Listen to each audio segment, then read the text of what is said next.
Ansible runs, it's all automated. No rented cloud, self-regulated.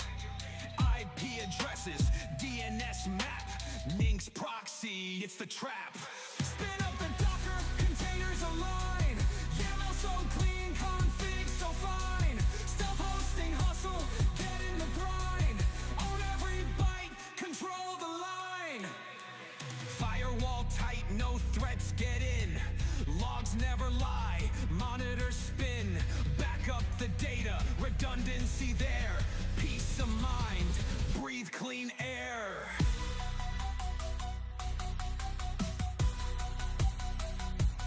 Spin up the Docker, containers align. YAML so clean, config so fine. Self-hosting hustle, get in the grind. Own every byte, control the line. Get pull the updates, stay up to date. No downtime here, system's great. Kubernetes dreams, clusters deploy, services floating. Oh, what joy!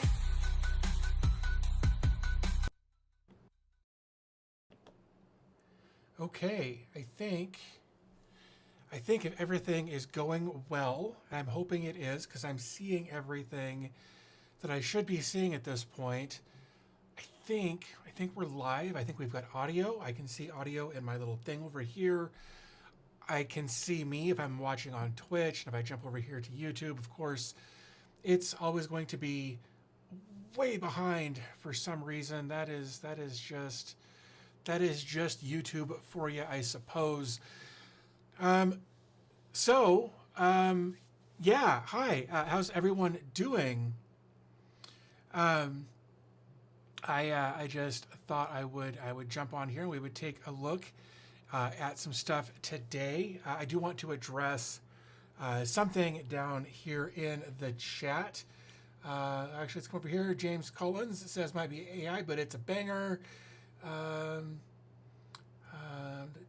suspense is killing me. Sound is good. We're live. Okay, we've got some Lebanese folks here. That's awesome. Aruna, that's a fair point. I 100% agree with you. It was actually kind of just a bit of a joke that I did a couple of weeks ago and then didn't change. That said, I actually do have music that I paid an artist to create that I normally use. Just over the last couple of weeks, I had a bit of a goof with that little AI thing there, and I will probably change it back soon, but totally understand where you're coming from. I appreciate you bringing it up. But it was a bit of a goof that I forgot to swap out. So I will be swapping that out at some point with the actual music that I actually paid to have somebody, or the music that I commissioned. There's an artist that I follow on Twitter and a couple of other places, and I hired him to make some music for me a while back, and so I will probably go back to that at some point. Just haven't yet. Let's see. Let's see.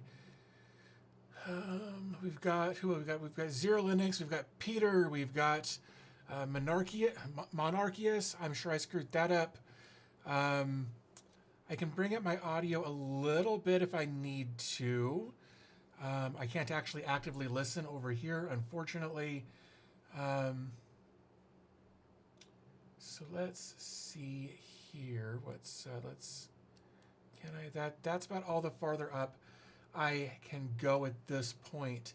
So I guess we will see what happens. Can I drag this? I can't drag that over there. Okay. Sorry, I'm reorganizing.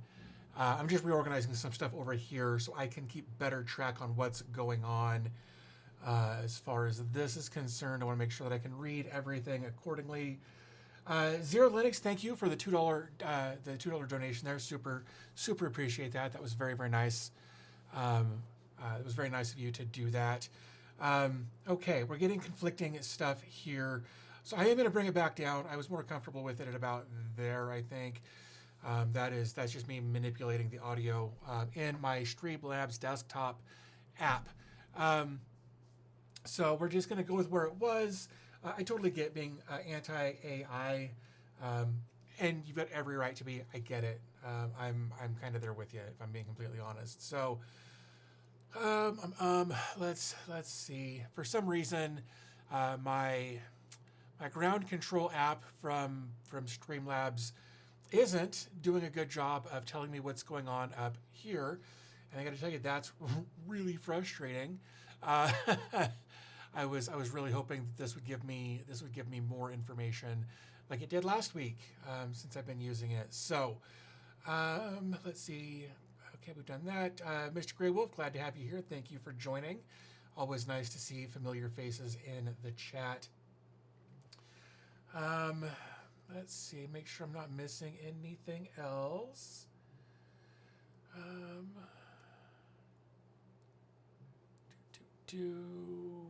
Okay, let's see.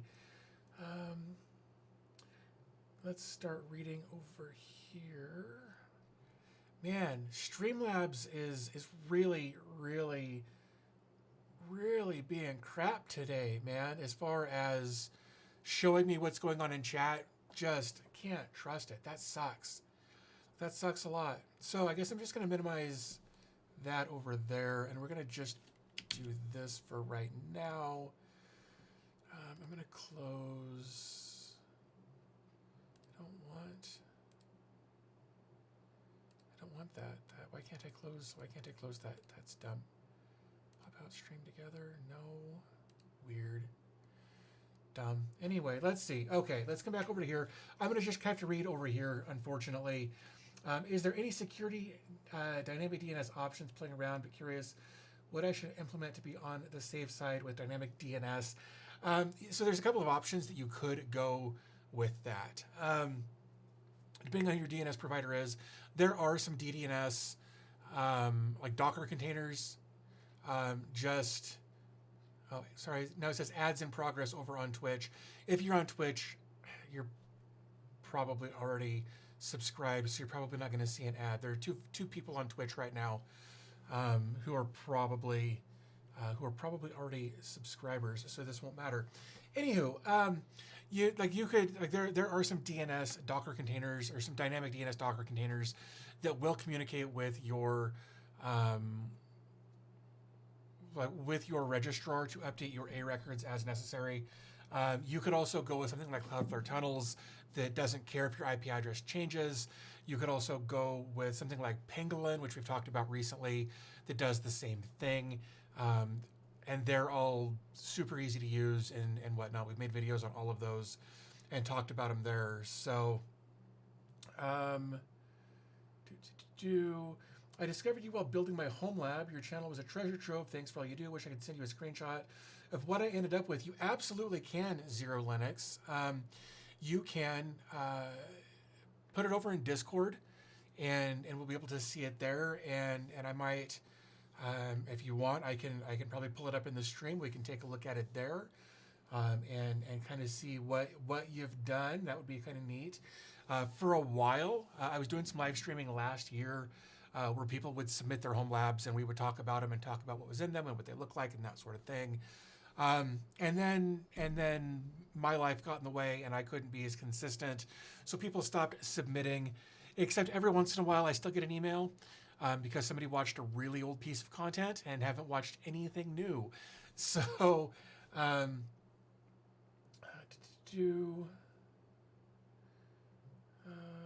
okay, cool. So let's see. Hill Phantom AI has been super helpful with me in the home lab space. I agree. It's helped me quite a bit with some of my home lab stuff. It's helped me automate a couple of things. It's actually been pretty nice. Let's see. Albert says, hey, do you plan on showing off your entire home lab setup? Love your content. Well, thank you very much for that. So I probably will at some point. There's been this ongoing, it's not a gag, it's not a shtick.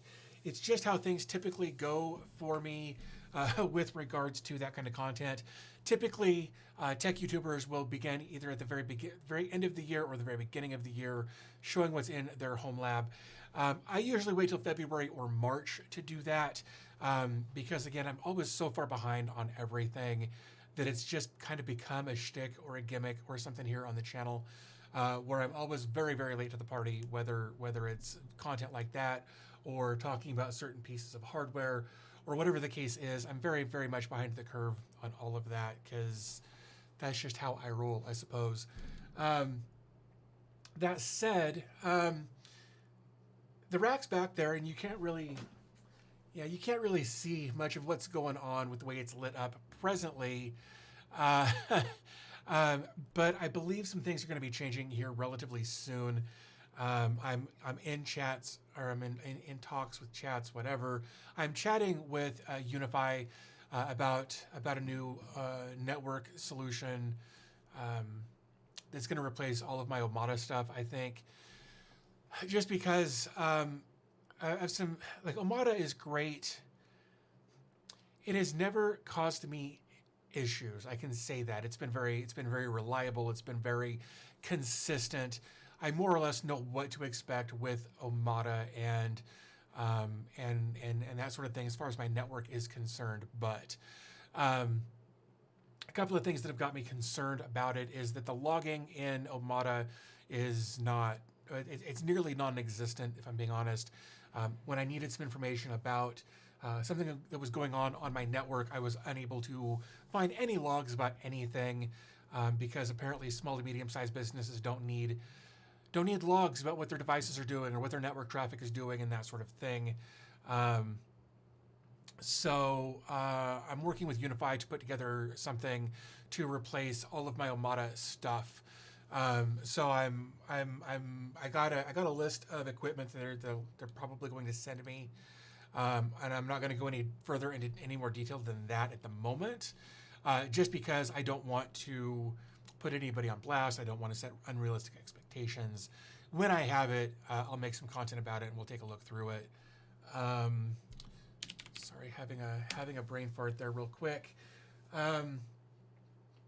Cool. It says just do it in November and be ahead of the wave. Yeah, I really should. Cyberpunk's here. Glad to have you. Thanks for joining. Appreciate it.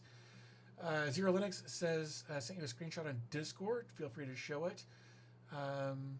But later we'll have a question no one could answer. Well, that's intriguing. Let's go over to here. All right, so we've got some pictures. All right, let's come back over here, make sure I didn't miss anything there. Awesome. Thanks for sharing that in Discord, Collins. Appreciate it. Pictures. All right, let's do this. So, if I can remember, bottom desk should be hopefully that one. Of course, I'm on the wrong app there. There we go. All right, so it looks like we've got a dashboard here that actually looks kind of familiar, though the name of the dashboard escapes me.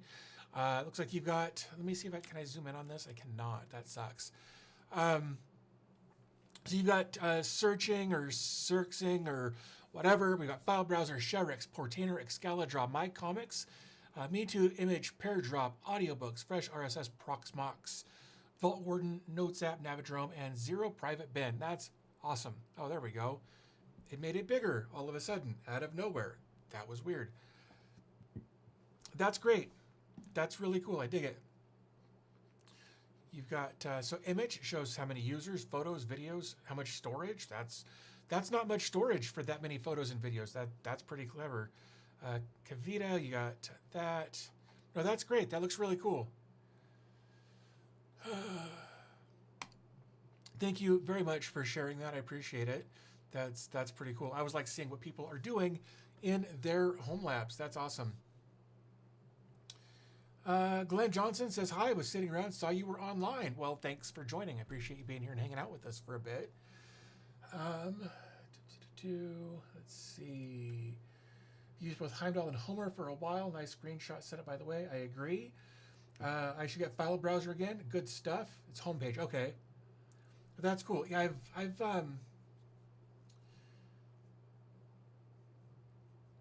used homepage. In fact, I don't even know what I'm using right now. Like, and I say that sounds stupid. I know. Man,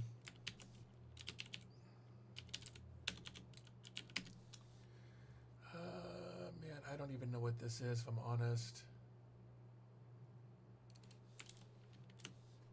So like when I load up my browser, this is what pops up. I don't even remember.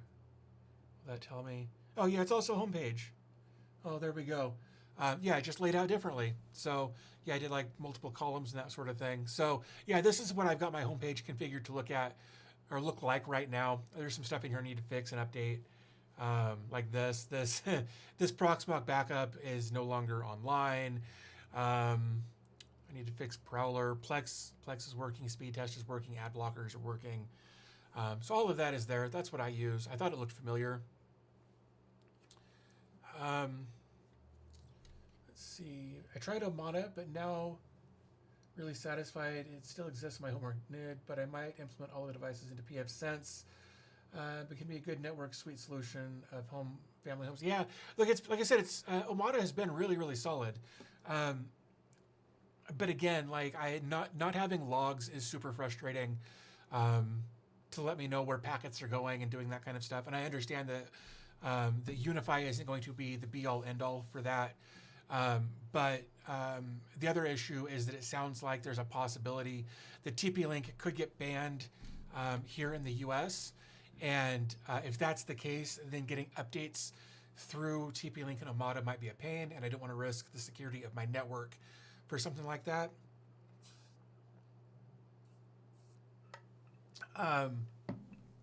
So I reached out to Unify here a while back and was like, hey, would love to work with you guys. And they're like, hey, that sounds good.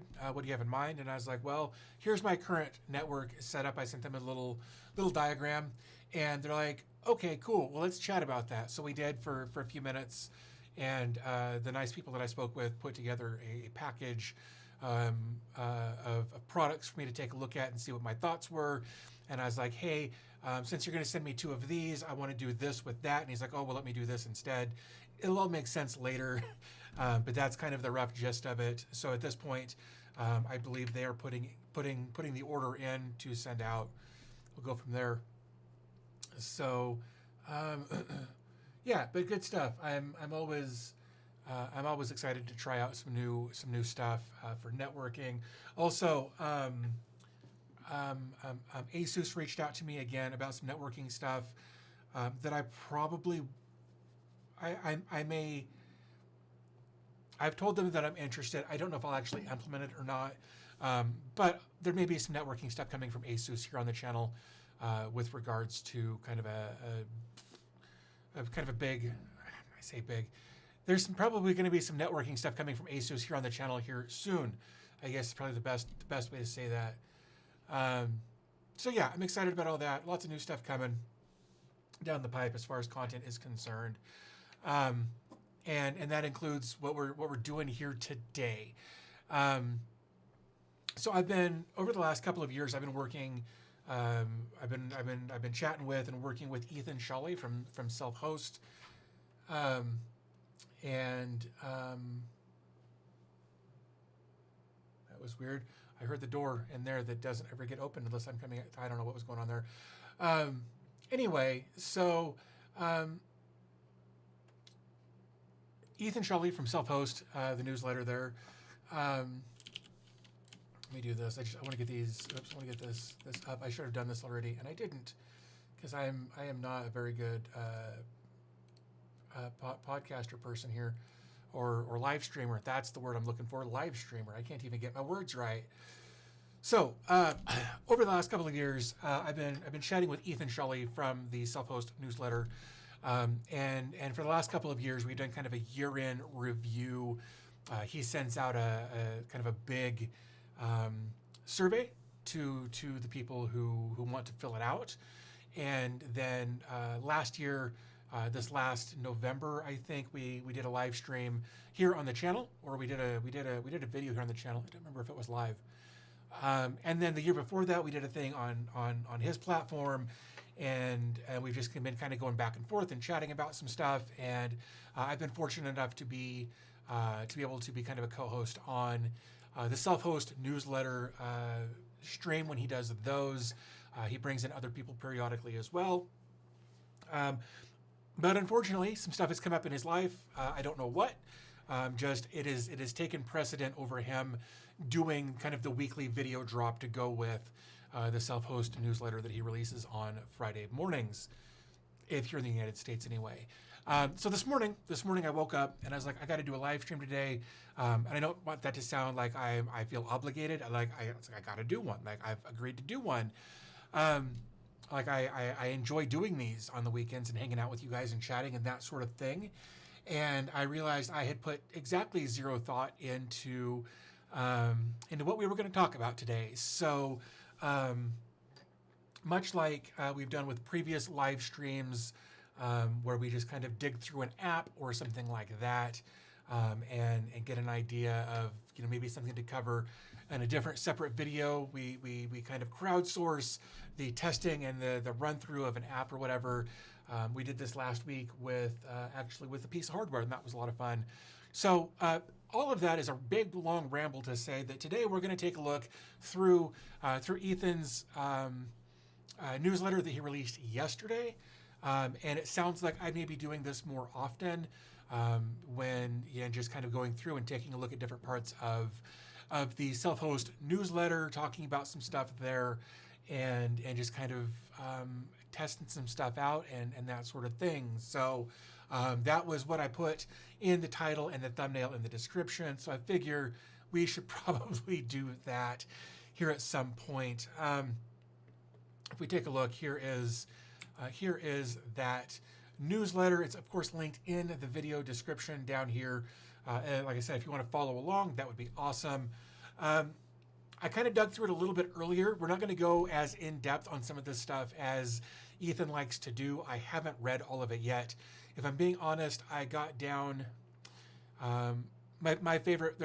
I've got three favorite parts: the software updates, the new software, and then of course what we're watching. I wasn't featured in this week. I usually have a piece out sooner, but wasn't.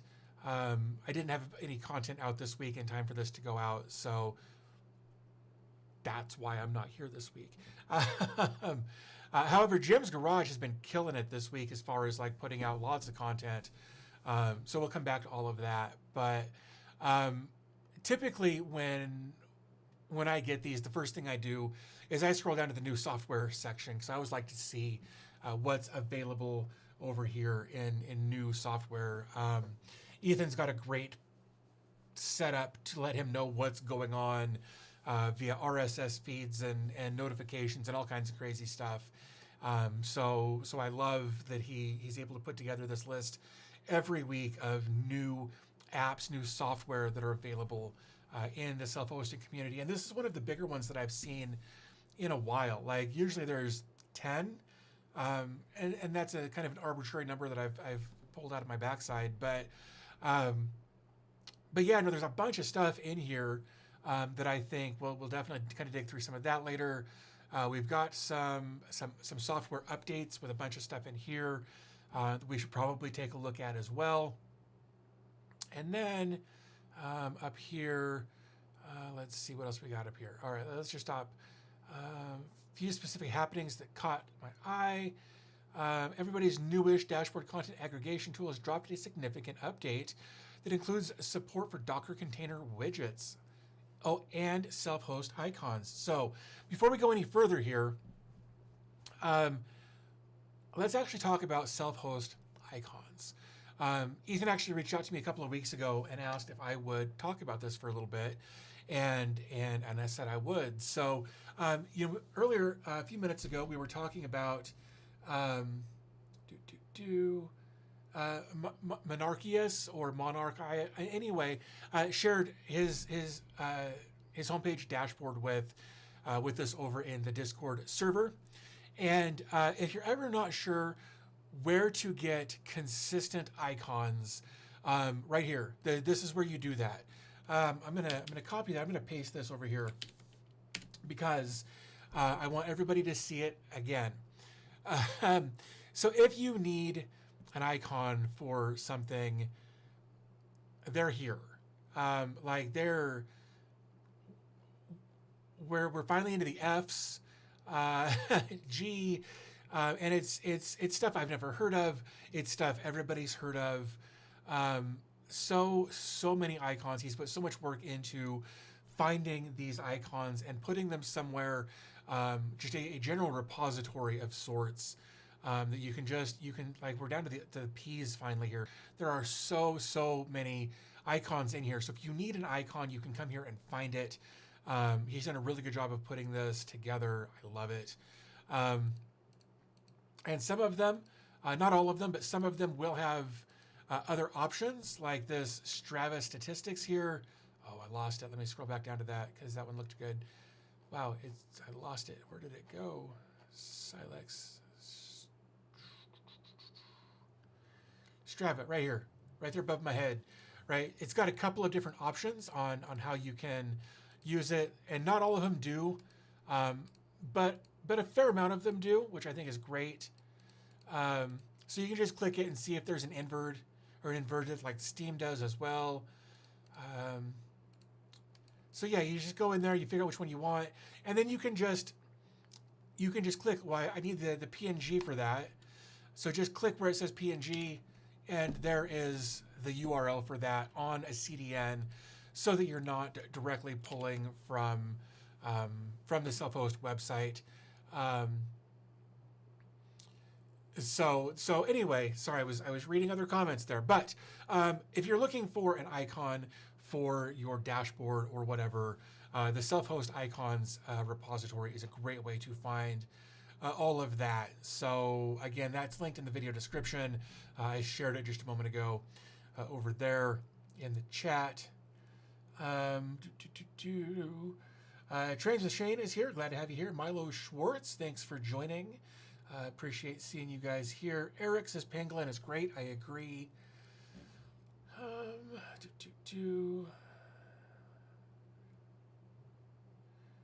I literally cloned the repo and hosted my private Git server with my own list of custom icons. That's a great idea. Like that's actually a really good idea. Just so that you've always got that locally as well. That's great, especially if you're just pulling the URL into your dashboard versus downloading the icon. If their service goes down or your internet goes down, then yeah, you're gonna have a bad time. So yeah, great idea, Cyberpunk. More people should do that. Ben from Snack Time says, "What's up, David? Hope you're having a good weekend. Doing all right. Thank you very much for asking. Also hope you're doing well. If you're not familiar, Snack Time has his own YouTube channel if you want to check that out, where he talks about a lot of the same stuff I do, but in a much more calm and rational and straightforward fashion. So if you're looking for good information in a much more chill way, I definitely check out Snack Time. He does a lot of great content. Zero Linux says, my question is, if I'm exposing services with Cloudflare tunnels, can I still use Pangolin? You don't need to. Like, it's one or the other. I wouldn't do both. Pangolin is effectively a self-hosted replacement for Cloudflare tunnels. So doing a double tunnel would be a really, really awful time. I wouldn't advise that at all. Ben says, not bad, just back from vacation, and now I'm even more calm. I aspire to your levels, sir. I need to figure out how to bring myself down. I'm always very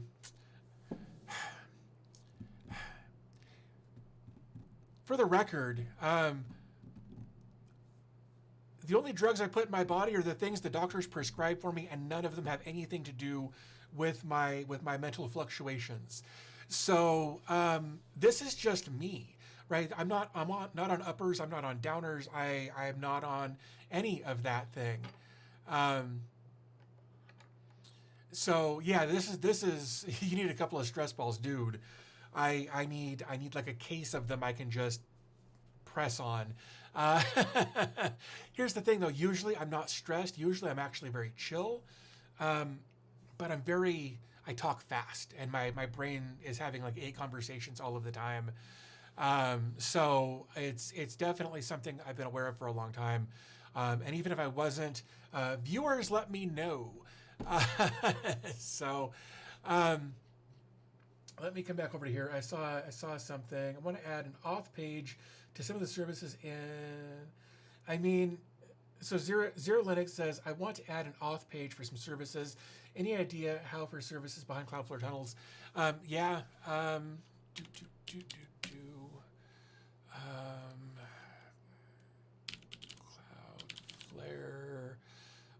I'm looking over here. I'm deliberately not showing you this. Give me a second. So this is how or how you can add additional layers of security to prevent people from accessing your stuff if you don't want them to. That restricts access via just as examples. It shows how to use both Google and GitHub to be authorization providers. You can also restrict access based on like IP addresses and things like that. But that video may help. I hope it does. So let's see. Let's come over to here.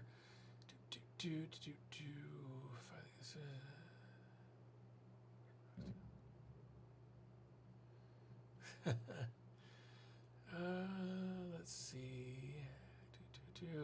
Kudu says, hi, how's it going? Doing well. Glad to have you here. Thanks for joining. Appreciate you being here. Thomas W says, my brother is in IT tech. Ooh. And has one of those punch dummies in his office labels as medical stress relief.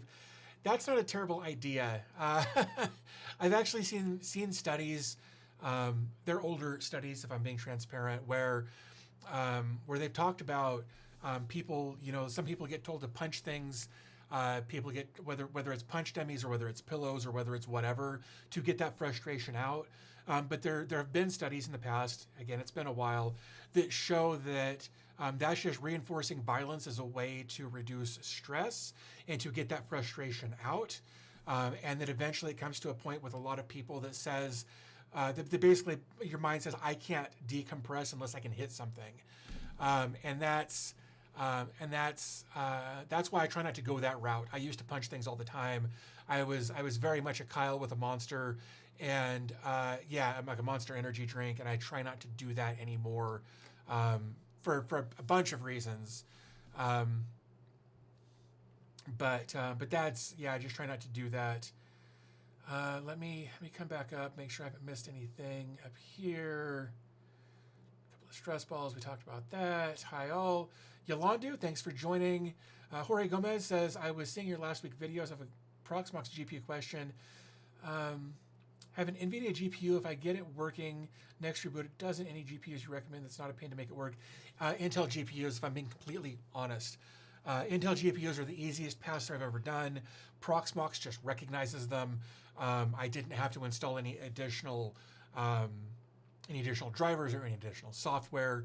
I just went in and I was like, hey, let me see what I can pass through, and that Intel Iris GPU was already there. I've got a Zima Cube down here. Same thing. I've got an Intel GPU in that. I've got an Arc. I want to say it's a Sparkle A310, but I might be wrong on that. And it immediately worked with no issues whatsoever. No configuration other than saying, use this, and that was it. Full-size punchable dummy. That's an intent. Some epic stress. Thanks. You're a self-hosting guru. I don't know about guru, but I appreciate it. Mid-size from the waist up type. Okay. I feel like I missed something over here. What is your home desktop OS for everyday use? Windows 11, if I'm honest. I don't hate it. I've got Windows 11 Pro on a laptop on the other end of the house, and it just works. It was part of a deal for a sponsor spot I did a while back, and I'm super happy with it. Did martial arts, I know him well. Yep. There's also swearing that actually takes the pain when you get hurt because you put energy into the swearing. Yep, very similar idea. I have a question for you. What's your daily driver OS? I've debated switching from. Oh yeah, sorry. I guess that got asked twice. No, just two different people asked the same question. That's interesting, especially that question. Yeah, no, Windows 11 Pro. It's been great. I don't like it with regards to all of the stuff that they do, but it's Windows, so it is what it is, I suppose. Midvarston says, hi from Norway. Collins, thank you for confirming that I do in fact have an A310 in my Zima Cube. I appreciate that. The ARC 310 is the transcoding beast on the cheap. Yeah, I think it cost me like $100. It was super affordable at the time. I was really happy to get that and get it set up. Man, I really need. As I stream more, I start to understand. Like I used to when I'd see streamer setups, you know, the kind of the behind the scenes, like what they see. Now I understand why they've got like 11 monitors. Oh, dude, thank you for the cheer over there on Twitch. Thank you so much. That's really nice of you. But yeah, I'm starting to see why streamers have so many screens. I genuinely did not understand until I started doing this. Now I feel like I need another screen over here or something because I need my streaming software and I need Twitch open and I need YouTube open. I need another screen and I feel stupid for saying that. I've got more for the record. I just need to set them up. Let's see. Okay. Oh, geez. Holy crap. Breaking my heart. Windows 11 Pro keeps breaking the ARC in my system and keeps updating. Weird. I wouldn't think that would happen. Do you know how to download emulator.js? I made a video on emulator.js and Docker. Winget's actually pretty cool. I actually like the idea behind Winget with regards to making it easier to install. Chocolatey, I think, is another one that's like that. That I like the idea of being able to install an application from a known repository in Windows like we do with Linux, just to help avoid the potential for getting bad software. I think having a generalized repository for that's a great idea. Zero Linux says, I'm currently binging your channel. By the way, I'm the creator of Zero Linux, an Arch-based distro, and Arch is the server my home lab is on Proxmox. That's cool. Spaceworks says, what's up? Recently, Winget. Okay, we just talked about that. Chubby Cheap is really freaking good in writing Docker Compose for me. I agree. I've used ChatGPT to write some Docker Compose and some other stuff, and it's been really good. I've been really happy with that. Ben just gifted 5 memberships. Thank you. That's super kind of you. Thank you so much for that. Alex says, hi, Mr. DB Tech. Random question on your HL15. Did you happen to measure how loud NDB your old fans were? Unfortunately, I didn't. Well, I still don't. I didn't then, and I don't now have a decibel meter. They were unpleasantly loud. And that made me immediately want to swap them out. Luckily, I was able to chat with the folks at Noctua. They hooked me up with a whole new cooling solution for the HL15. My understanding is that there is, let me see, because I know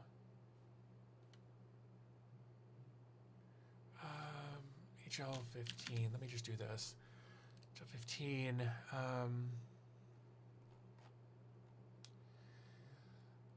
I thought, sorry, I'm over here, I'm looking at their website. I thought that there was fully built and burnt in. Oh, here we go. Cord. Okay. So they do have an option when you go in here and you select your the package that you want, whether it's just the chassis and with the PSU or fully built and burnt in. If you scroll down, there is an option down here for the Noctua fan kit. It is an extra $231, but it will reduce noise by 4 to 6 decibels at full speed. And if you know, decibels aren't linear, so dropping from say 50 to 45 decibels is a huge decrease in sound. Just averaging that at like 5. So it is kind of spendy, but I don't think you're going to get much of a better deal doing it yourself, depending on what you value your time at and waiting for Noctua to send stuff. And there's a whole you've just got to figure out what that value is to you. So let's see. So unfortunately, no, I didn't get a pre-read on the fan noise, but they were pretty loud.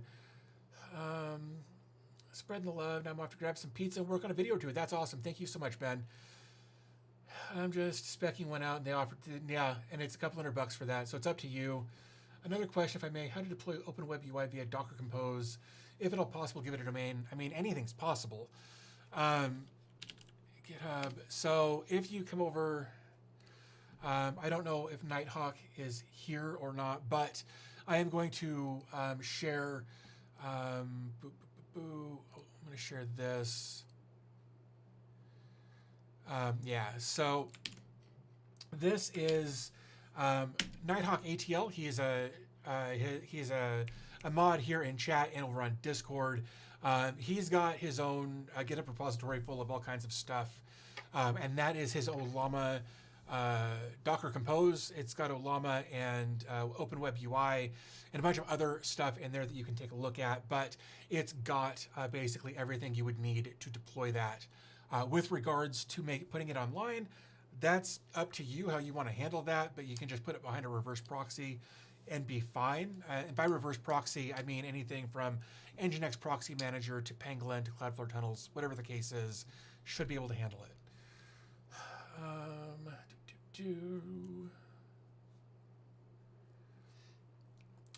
Yolandu says, this is my first time on your live streams, and I just want to say thank you for the content. It's helpful and fun to watch.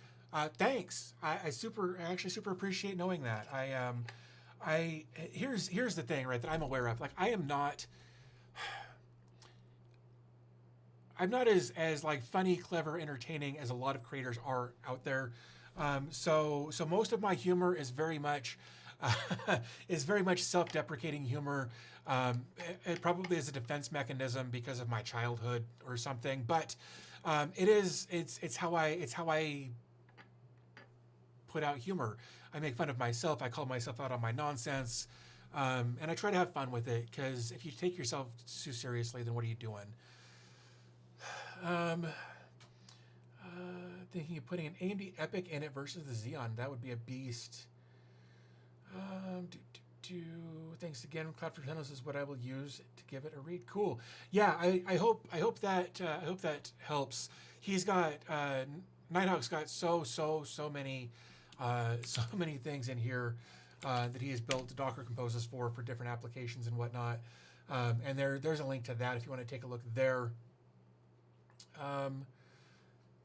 Just going back and forth, making sure I haven't missed anything here, just because the Streamlabs has been real finicky about whether or not it's actually going to show me all of the chat when I want it to. Some of it shows, some of it doesn't. I don't understand why. I am missing something over here. This and that. Okay. All right. Cool. So I think we're all caught up at this point. I'm gonna get a little bit of water here. My wife asked me if there was anything special I wanted to drink this morning while we're doing the live stream. I told her tea was just fine. So she may be popping in at some point to bring me drinks because she loves me.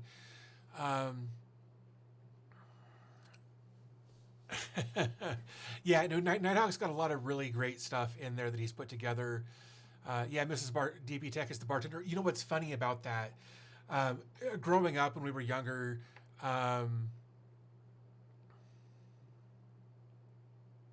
sorry, getting ahead. So when we were younger, so my wife and I have known each other since we were 10. Like, we met in middle school. We were 10 years old. We've known each other since then. Like in our teenage years when we would party, I always played bartender, and now when I'm doing live streams, she plays bartender. I've just asked her to not bring me alcohol while I'm out here. So yeah, so no, it's been kind of a neat little shift there. Did you make a vid about that you're getting more monitor and the setup? I haven't yet. I've thought about doing some. I thought about doing some videos about like what my current setups are, not just for. Not just for like the rack that's behind me, but also like what I'm using for like what we're talking about right now, as far as doing the live streams, but also like my main system out in the rest of the house, where I do all my video editing and my gaming and that sort of thing. I do all of that on a laptop now these days because again I got a great laptop a few months ago, and it's amazing, and I'm really happy with it. So so I've thought about making those 3 videos kind of spaced out over a period of time, but I have not made that video yet. I do want to get, in fact, back here behind me on that rack somewhere, there are a couple of like portable USB-C powered monitors. So it's just like one cable that handles both the power and the video signal. I may bring one of those over here just so I can have an additional screen over here, so I can have all of the stuff up that I need. Because again, this live streaming thing takes more screens than I realized. So I might get to that eventually. Colin says the booze is another live stream's gimmick. I agree. I've always wondered how craft computing gets away with that. I know it's not the focal point, but it's still very much like, here's what I'm drinking today. So yeah, I don't know. I've always wondered how he got away with that, but he does, and more power to him. But yeah, so let's see. Let me make sure I haven't missed anything for here. Question: what are you doing with those Zima boards that were running Proxmox? Could do some fun cluster projects with those. If I'm honest, they're sitting up on that same shelf up at the very top. All 3 of them are up there. We've talked about it several times recently, where I may end up just doing a garage sale thing online. Just because, like, I've got so many computers, like 1, 2, 3, 4, 5, 6, 7. I have 7 mini computers on my desk right now, and there are more up there, and it seems like such a waste to just have them here. So I've been, over the past few days, I've been working on getting like all of the power cables and all of that sort of stuff started to get all that rounded up. I don't know how I'm going to facilitate it yet, but I can say that it is going to be North America only. I can't deal with shipping that far away. I just can't. So whatever ends up happening, it will happen. If it happens, it will be North America only, just because I don't want to deal with international stuff there. Kudo says, have you seen the latest Pangolin update? I haven't yet. Somebody reached out to me recently about it, where they were talking about it having like WebSocket support, which I think is actually really neat. But no, I haven't actually taken a look at it yet, though I'm hoping that I'll be able to soonish. I just don't know when that's going to happen. Can I drag this around? Move it down here, maybe? I can. Okay, that's good. And then I don't even want this.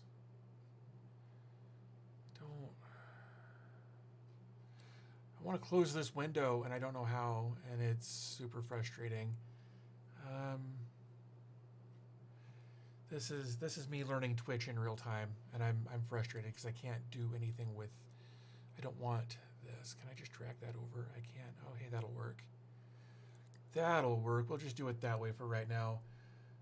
Browser keeps crashing the streams tab. Okay, Collins, we'll see you in a bit. But, you know, one of these days I'll take another look at Pangolin.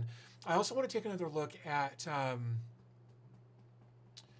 what was it called?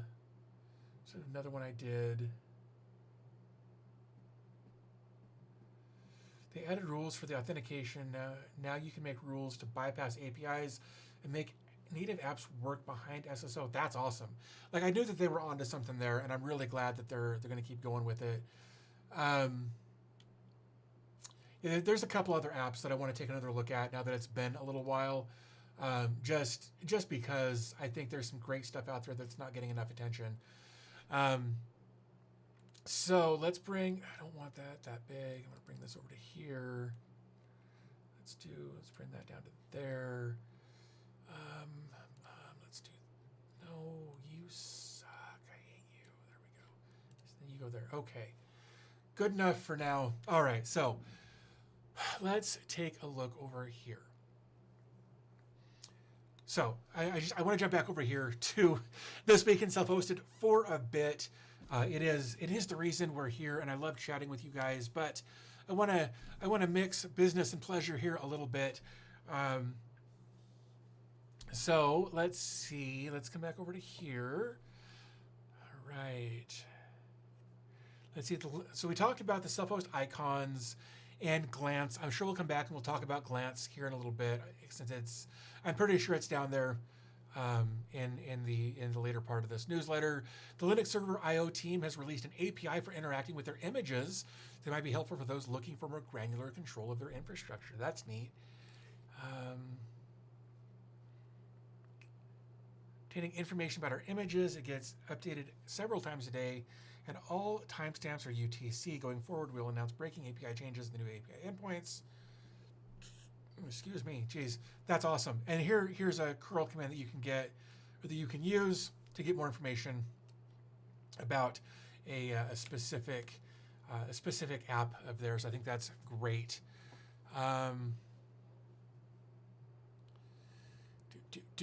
Yeah, Patrick, I'm going to agree with everyone else. My numbers look fine on my end. We played with audio for a little bit earlier. I don't know what else you're watching, but this is pretty standard. That said, I do need to actually get a new mic stand, which I know is totally random. But in the last video that I released with that minis forum, mini PC, there was a couple of times like I tapped the table and it rang through and it caused this weird spring reverb sound up there that it shouldn't have. So I need to get something that's a bit better and not transmitting through here. So anyway, yeah, that'll happen eventually. Just I'm not ready to drop that much money on a new mic stand right now. All right, let's see. Redditor, the Wicklow Wolf, shared recent milestone achieved by their suite of software and companion projects. What is this? Applications. Interesting. Okay, so fabricator of self-made solutions. eBook Buddy, Convert Books, Book Bounty, Book Finder, Litify, Lititube, Hunter. I guess I'm kind of curious about that because it's YouTube. What is this? Download video. No, I don't want to do that. All right. So most of this is stuff I can't cover on the channel. So, it is what it is, I suppose. FabSpace also shared a handy collection of tools, many security related, that they've developed over the last 18 months. Blacklists, an hourly updated domain blacklist for various services like Pi-hole, AdGuard Home, Squid, Unbound, Keep Your Network Clean. UglyFeed is an RSS feed generator and processor leveraging large language models. Autoscale, ooh, that's cool. Proxmox LXC Autoscale, dynamically scale resources for your LXC containers on Proxmox hosts. Optimize your resource utilization. That's pretty neat. We might have to take a look at that at some point. We've also got one for virtual machines. We've got some pattern stuff, Caddy, web application firewall, a collection of Python tools to simplify management of Cloudflare. Interesting. Website monitor, automate website monitoring using GitHub Actions, get notified of downtime and performance issues. Wow, this guy's been busy. Good for him. That's the autoscaler. Interesting. So there are two ways to do it, either Docker or no Docker. Love that. For the autoscale for LXCs. Neat. Just wrap the mic stand in packing foam stuff like, yeah, I don't know who that is, so I'm just going to go with you. But yeah, no, look, I just got one of those really, really cheap, like, boom arms that's like all of the springs are exposed. And I think that's where that reverb sound was coming from, was it transferring the strike of the table through the springs and reverberating this whole. It's a really really cheap mic stand, or mic arm rather. I need to get something different for it, but one of these days I'll get around to it.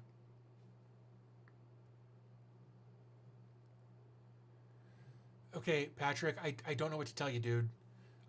You say dial it in. Everybody else is saying that it's fine. So, I genuinely don't know what the issue is. Do it this way.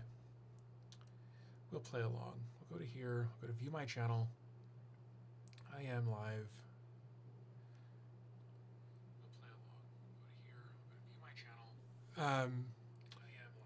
So I'm gonna do this. That's me as live as I can possibly be, and it sounds perfectly acceptable here. It may be a little low, like this is turned all the way up. That's me as live as I can possibly be. And I'm about to get into a reverb or a loop there, but it sounds fine. Like I just listened to it on my phone, and while it may be a little low, it sounds great. So I genuinely don't know what to tell you here. I can't turn it up any higher than I already have at this point. So I can only assume that they've jacked their audio way, way up for some reason. Try turning off stable volume. No. If you're talking to me, I'm not gonna change any of my audio settings in the middle of a stream. I'm trying to make sure that we're not picking up a bunch of background noise. I'm trying to make sure that we're not, like, I just listened to it on my phone and it sounded fine. Oh, not the user. Okay. Thank you, Dave Leno. I appreciate the confirmation there. Yeah, dude, I don't know. Like, it sounded fine on my phone. Again, it was a little low, but that was by design. I'm not trying, I don't like really, really loud streams. So my audio is a little lower. And typically, like, this is how I record, and then in post, I can bring it up. I adjusted it earlier. I brought it up. So anyway, let's move on, right? Let's come back over to here. Let's close out some of this stuff. Dozzle, actually, an interface for viewing container logs, added Kubernetes support, and released the results of the recent user survey. That's cool. We've talked about Dozzle here on the channel. It's great. Yeah, good stuff. Added a section of the newsletter this week. Project updates to assist users in tracking various project updates that aren't software specific. Licenses, websites, images for the keen-eyed observers. The news section also includes an easier to read format that'll be transitioning the other sections into the coming weeks. I think we were actually chatting about this. I say we. I feel like this was being chatted about in our Discord the other day, but I haven't got that far. I don't know. So in the news, introducing Linux server APIs. We talked about that a little bit earlier. Introducing Bitwarden Cupid Vault for to securely share and unshare passwords with loved ones. That is definitely, that's funny.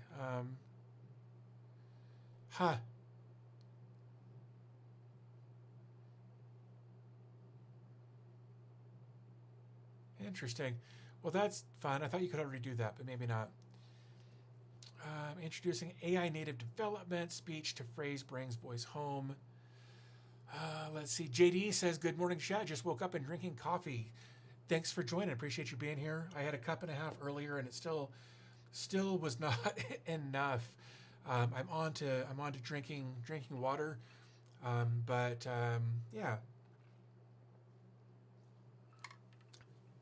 Not super cold water today. It's barely above freezing outside, and it's 72 degrees in here right now, and I'm really comfortable. So, all right. So now we're going to get into software updates for just a minute.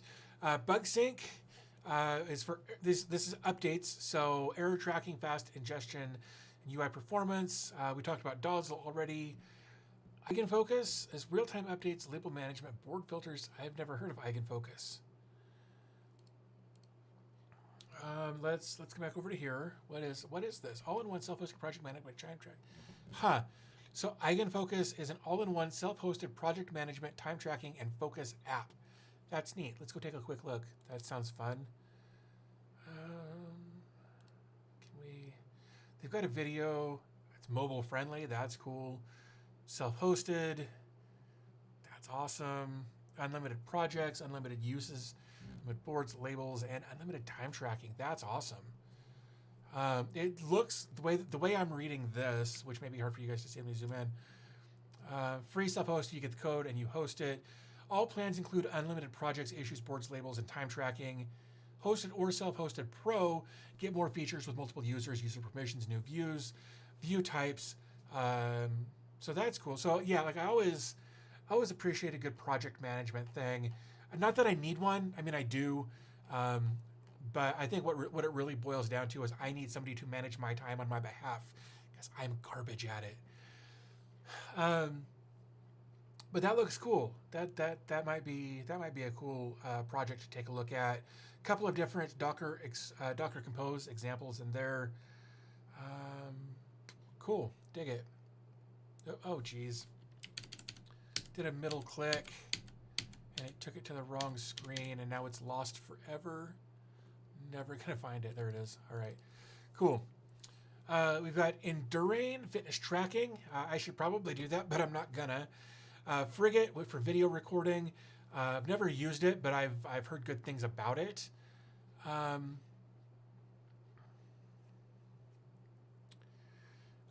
Glance, again, we talked about that a little bit. It's a dashboard, updated the config, mount, Docker container widgets, custom API, server stats, split columns, auto reload on config change, and new styles.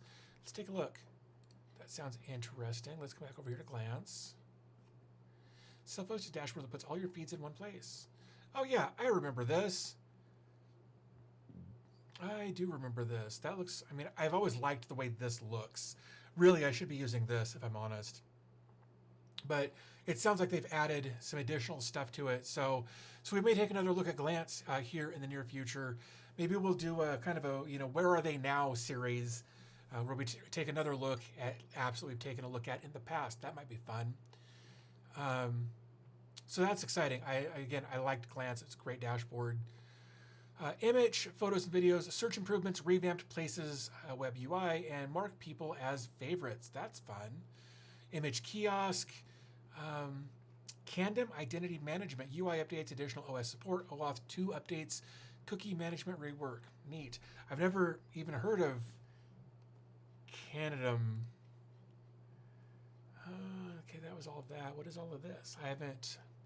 Again, never heard of this one. Not at all familiar with this Candom thing. Let's see. Just identity management. Cool. Huh.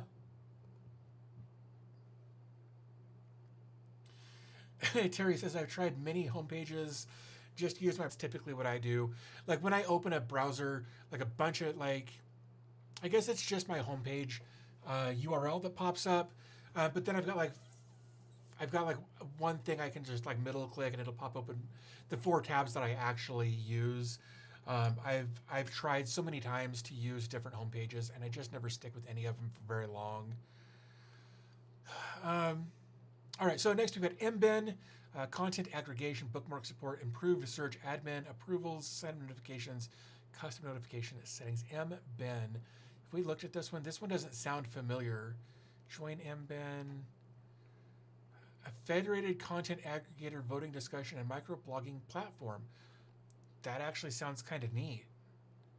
I kind of dig that. Let's voting discussion. So it can communicate with other ActivityPub services, including KBed, Mastodon, Lemmy, Pleroma, and PeerTube. The initiative aims to promote a free and open internet. I dig it. See, Dave says, I was using Dashi for a bit, but I just restarted from scratch and I'm using a Homer now. I think that Homer is another one of them that I never looked at. I think there was something about it I didn't like at the time. There are a couple of them out there that are super popular, but I've never, there's just some of them that I don't like the aesthetic of. And if I don't like the way something looks, it will show up in my face when I'm on the camera. And I don't want to do that. So So next we've got Movery is a media tracking, new locations feature, improved Docker images. Media tracking, what? New locations? I'm so confused. Never heard of this one. Self-hosted web app to track and rate. Oh, so okay. So it's a self-hosted app to track and rate your watched movies. That makes more sense. And there are 5 different Docker Compose options there, depending on how you want to handle it. So that's cool. Essential hub to track, rate, and explore your movie watch history. You can also host it for yourself and others. It offers detailed statistics, third-party integration for importing and exporting your history from platforms like Track, Letterboxd, Netflix, automated play tracking for Plex, Jellyfin, and MB, and a bunch more. That's neat. Huh. I like the idea, but I know that it's something I would never use. And not because it's not a good idea, but because I'm lazy. That's what it boils down to, is I'm lazy. And I know I would never use it, and that's unfortunate. Net Alert, network scanning, device filters, easy permission management. Let's see. Have we looked at this one? I don't remember. No, we have not looked at Net Alert X. It's network intruder and presence detector, scans for devices connected to your network and alerts you if new and unknown devices are found. We've looked at something like this, but not this specifically. I want to see. Okay, that was what I wanted. Well, that was part of what I wanted to see. When deploying this, let me zoom in. Maybe not quite that much, but here we are. So for the Docker Compose, our NetAlert X, it runs in privileged mode, as one would expect, and it runs in network mode of host, again, so that it can actually connect directly to the network and scan things more easily. Wow, but we may have to take a look at that one too. Good stuff here. But yeah, I don't think I've heard of this. But yeah, might have to take a look at Net Alert X as well, because I'm always looking for good stuff. Let's see, what else we got? Paperless GPT document management, support for Google Document AI, Pocket ID for authentication, new container image name and location, custom LDAP, search filters, environment variables for UI overrides, Proxmox helper scripts. Are these the same ones? Yeah. So we actually took a look at these inadvertently last week. I really feel like we need to do like a dedicated video or live stream just on the Proxmox helper scripts website. There are 290 total scripts. Let me zoom in on that again. So you can kind of see that 290 total scripts from Proxmox virtualization operating systems. Wow. Containers and Docker, network and firewall, AdBlock and DNS. Like, I feel like we could spend an entire live stream just going through the Proxmox helper scripts thing. So that might be fun. I agree, Dave. Those scripts are pretty awesome. It's just a shame that we lost the original developer there a few months ago. Really unfortunate. So that may be a live stream for another day, just going through that. StreamyFin, it's mobile Jellyfin app. Wedding is share for photo sharing. Major rework for better organized settings, migration to database storage, and they have several deprecated environment variables. And then XPipe, which Tailscale SSH support, new custom icons and implementation. Okay, cool. Well, that's just the updates section. There are lots of updates going on there that also brought some stuff to my attention that I wasn't aware of for different apps. So that's awesome. I'm really gonna have to spend some more time digging through those, because there were definitely some of these that I wanted to take a closer look at. So yeah, we will do that at another time, I suppose. So next we've got new software. This is cool. This is honestly, this is probably one of my favorite spots for these newsletters, because I always love seeing what developers are coming out with. So and whether it's just something like the dumb apps that are just, like a half a dozen individual apps that each do something very well, but very that's the only thing they do. Sometimes those are the best apps to find. So we've got Bookhaven, which is a browser-based EPUB manager, which reminds me of like Calibre. I wonder if that's what that is. Yeah, very much like Calibre. It looks like for just managing ebooks, that sort of thing. I wonder. No, I just wanted to see if they referenced Calibre at all. Book Searcher, Python-based crawler tool for finding books. Dasher, which we're not going to talk about either of those. Dockerizalo, I'm sure I screwed that up. A simple deployment platform made for self-hosters. Simple deployment, that doesn't say anything different. Clone from any Git compatible source. Build and deploy the image for you. Manage secrets, volumes, ports, and more through the web UI. Check, build, and container logs in real time. Made to coexist with the rest of your applications in your home lab. That's actually really neat. That was something we talked about last week. I think it was last week. In recent weeks, anyway, we've talked about managing secrets and best practices for that. So I'm actually really kind of excited about Dockerizalo or Dockerizalo. I don't know the proper pronunciation for that, but this might be something that's kind of neat. There's the Docker Compose to deploy it. Just runs on port 8080, connects to the Docker socket. It's got a couple of volumes for the proxy and for the database, and right there is that. So it looks like, just at first glance, it doesn't look like you can really do much with Docker Compose. No, yeah, might have to take a look at that. That might be a lot of fun to dig through and just see what it does at some point. So, Dockerizalo or Dockerizalo or however that's pronounced, definitely we'll have to take a deeper look at that. Flink we've got next, which is a zero config URL shortener. This is over on GitLab. It's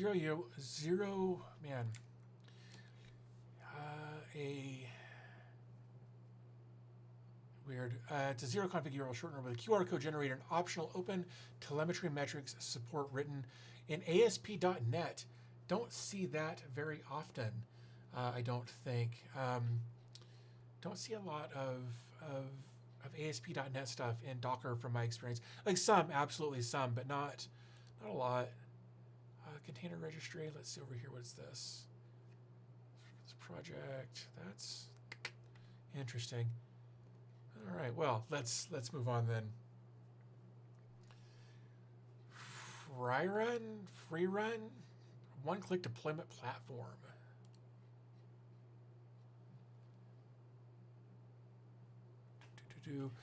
Yeah, I agree. Dockerizalo or Rizalo or whatever. I was kind of thinking the same thing, that it does appear to be another Portainer / Dockage type app. This one just seems to clone stuff directly from Git repositories. So we'll have to see. Maybe we'll take a look at that. I agree that .NET and open source is pretty rare. I remember, gosh, 2007, I think is when .NET started becoming, or was when it kind of started making the transition from just like ASP to ASP.NET. And I was tasked with learning both simultaneously. I'd always been, like, prior to that, I'd been much more into like PHP development on a very, very microcosm scale, just kind of learning to read PHP more than write PHP. And somebody offered me a job at an ASP firm where they had their own content management system that was built in-house. And then they built websites for local companies. I mean, other companies too, but mostly local companies. That was all built on ASP, and then started making a migration to .NET. And that was my first experience with how awful the internet and the people on it could be. So like I said, I was trying to learn .NET back in like early 07, and I'd go into forums and whatever was available at the time, and say like, hey, I'm trying to do this. I found this information, but I can't seem to get from like A to B. What am I missing in the middle? And the people in the .NET forums were they made Reddit users look like angels. T, thank you very much. Ow, that's really hot. Whew. Anyway, yeah, so thank you for that. So that is tea. I'm excited about that. Just some good old English breakfast with some sweet cream in it. But yeah, I found out that the .NET guys made like Reddit trolls look like angels. They were just the most awful people back then, and honestly put me off of .NET stuff and ASP in general. Just they were so vitriolic in their response. It was like, well, if you're not at my level, then you don't exist. And that was really, really off-putting. So it really put me off from doing anything further with .NET. Yeah, I never got into like into that stuff like C#, C++. I never got into any of that kind of stuff. All of the stuff I did was very basic. Like I'd write the occasional function to make an application or to make something happen, like in WordPress, or prior to that Joomla. All of mine was very, I don't have a solution for this, so I'm just going to figure something out to make it work. We didn't have AI back then, so that wasn't an option. There wasn't really a lot as far as, like checking programs or checking functions to see if they were going to work. Again, this was 15 years ago. So yeah, I haven't written a lot of code in a really, really long time. And part of me misses it, and part of me is really, really thankful that part of my life is behind me. So, so let's come back over to here. Let's take a look. Oh, we didn't actually even look at that. Let's actually come back over to here. So it's a free run open source infrastructure as code tool, allows easy one-click installation and uninstallation of packages. It is highly configurable via dependency injection. That is, let's go to there. There we go. And it introduces the abstract package format for defining applications and their dependencies. These definitions can be written once and reused everywhere by everyone. That's kind of cool. I dig that. Well, all right then. And it can be run as a Docker container, so that's cool. I dig that. Though it wants to connect to the Docker socket, that's weird. I don't know why it would want to do that. I find it fun to write code when it isn't my main job. Yeah, I'm very much somebody who I enjoy learning for the sake of learning, but if you make me have to learn something, I lose interest very, very quickly. I was a very average student, like going through high school and whatnot. And then I went to college. Oops, what was that? Something, I don't know what that was. Oh, are we doing another hype train? Is that what just happened there? I don't know what's going on. Twitch scares me. I don't know. Oh, JD. Dude, thank you for gifting that. That was really nice of you, man. Thank you so much for that. So yeah, I enjoy learning stuff for the sake of learning stuff, but don't make me learn something, because I will find anything else to do. I truly believe that I have some level of ADHD that probably could be diagnosed. I just haven't done it yet. I do that said, I do have a meeting, or sorry, I've got a referral in for a new neurologist with some of the stuff I've had happen in my brain lately. I got to get that figured out, and my wife and I are both going to ask about that, just because I think there's something else going on, but that'll happen when it happens.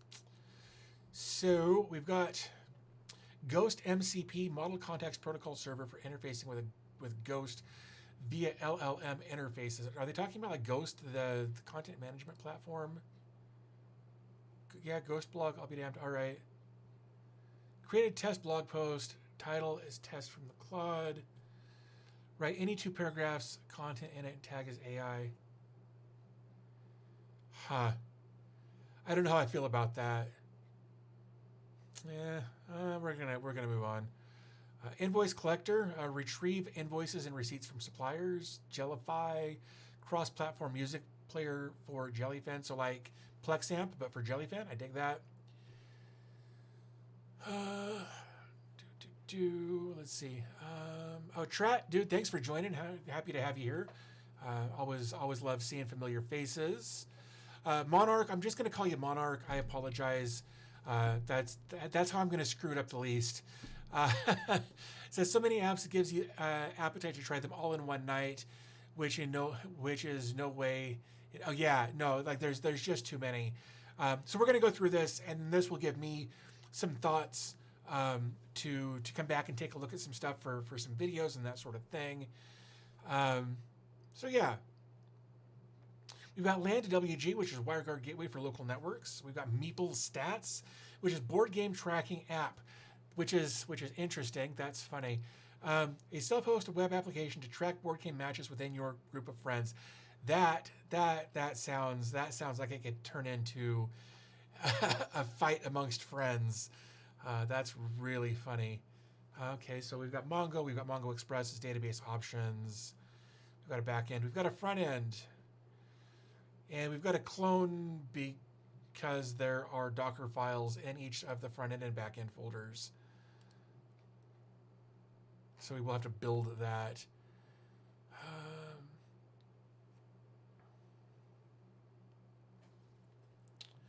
Jellyfin Jellify seems cool, but I'm already using FinApp for Jellyfin Music Playback, which is a great app. That's cool. That's fine. I'll recall it. Maybe, huh? Oh, yeah. Sorry. It's just people come up with these great creative screen names, and I never know how to pronounce them. So I find something in there that my brain can latch onto, and it is what it is for better or for worse, I suppose. So let's see. Meeple Stats we just looked at. Memory is another simple note-taking application. Do we have screenshots? Okay. I mean, I don't hate it. We've got a Docker.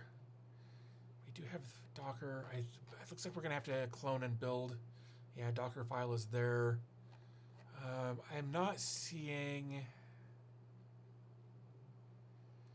Let's build. I don't see any kind of thing in here for...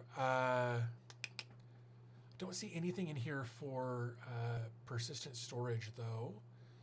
Let's take a look. Features, simple UI with no unnecessary buttons. Just press enter to submit. Folder and note creation using enter. New folder, new note. Built-in keyboard shortcuts. Instant formatting for basic URLs. Local media storage under notes. Interesting. So this must be storing these as markdown files, I would assume then. That would be my guess anyway. Huh. Yeah, that's cool. I always love a good note-taking app. I love the scribble as the logo. I actually really love that. Two new note-taking apps, huh? Oh, yep. We're going to get down a couple more after that. So MyBack SQL, web interface for managing MySQL backups. That's awesome. Noter. We've got a lightweight note-taking app. Well, you're right. There are two of them in there. Kudu. Interesting question. It doesn't matter. And what I mean by that, and I've talked about this in several videos recently, most of these apps don't require... Sorry, most of these Docker containers and the applications they're in don't require a device-specific app to go with it. Like most of these don't need an iPhone app. Most of these don't need an Android app. Most of these don't need the extra work for the developer to do. Right? Most of these are built in such a way that you pull them up on your phone or your tablet or your desktop, and they just fit the screen and they work as intended that way. It's not to say that there aren't periodically shortcomings in that, but if you ask a developer to develop an app like this, and you're like, oh, well, I won't use this without an app, or I'm less likely to use this without an Android app or an iOS app, you're putting more of the burden on them to learn a new language, to learn a new process, to learn a new thing, or hire somebody that they maybe won't be able to afford.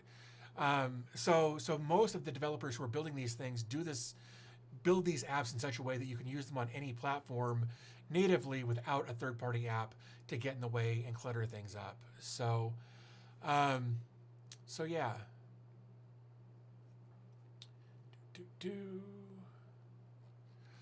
So let's come back over to here.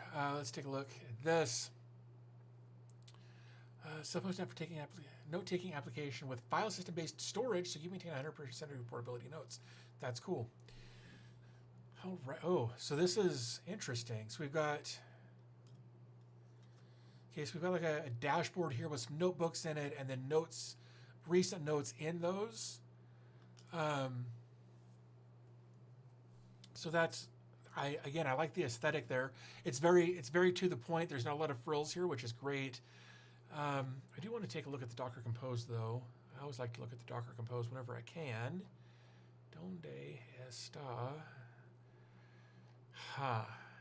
Let's see. So it's in NetNote. Interesting. I thought I saw compose.yaml. Is this it? Yep, there it is. All right, here we go. And then we can. It's weird to me that these lines are commented out, but oh damn it, you're right. I suck. Thank you for that. Sorry, I was trying to find the Docker Compose for NetNote. This is the Docker Compose for NetNote, but for some reason the environment variables and the volumes are commented out. So not entirely sure why you'd want to uncomment those and then deploy. That's weird. Oh, so we've got new people here. Jason Jenkins, we've got Alexia. Thank you guys for hanging out. Appreciate you guys being here. Again, always love seeing familiar faces. And I agree. The volumes are optional probably, but not if you want to keep them on reboot. So again, another note-taking app. Love seeing that. Noti Backup, it's Notion database backups. We've got OmniPoly, front end for language tool, and the Libre Translate with AI translation. We've got Penify, which is an open source blogging platform. That's interesting. Penify is an open source, cost-free, self-hostable blog platform, which was featured on Product Hunt. Okay. Do we have? I don't see a. I recommend hosting on Vercel, built on Nate. Let's see, what's this? There's Penify. Here we go. See some images. Okay. I mean, it's not bad. I mean, I haven't used it, so I can't say anything other than that. Aesthetically, it looks fine. That's cool. Anything over here? Create a blog post. It looks easy enough. I dig it. Oh, what else we got?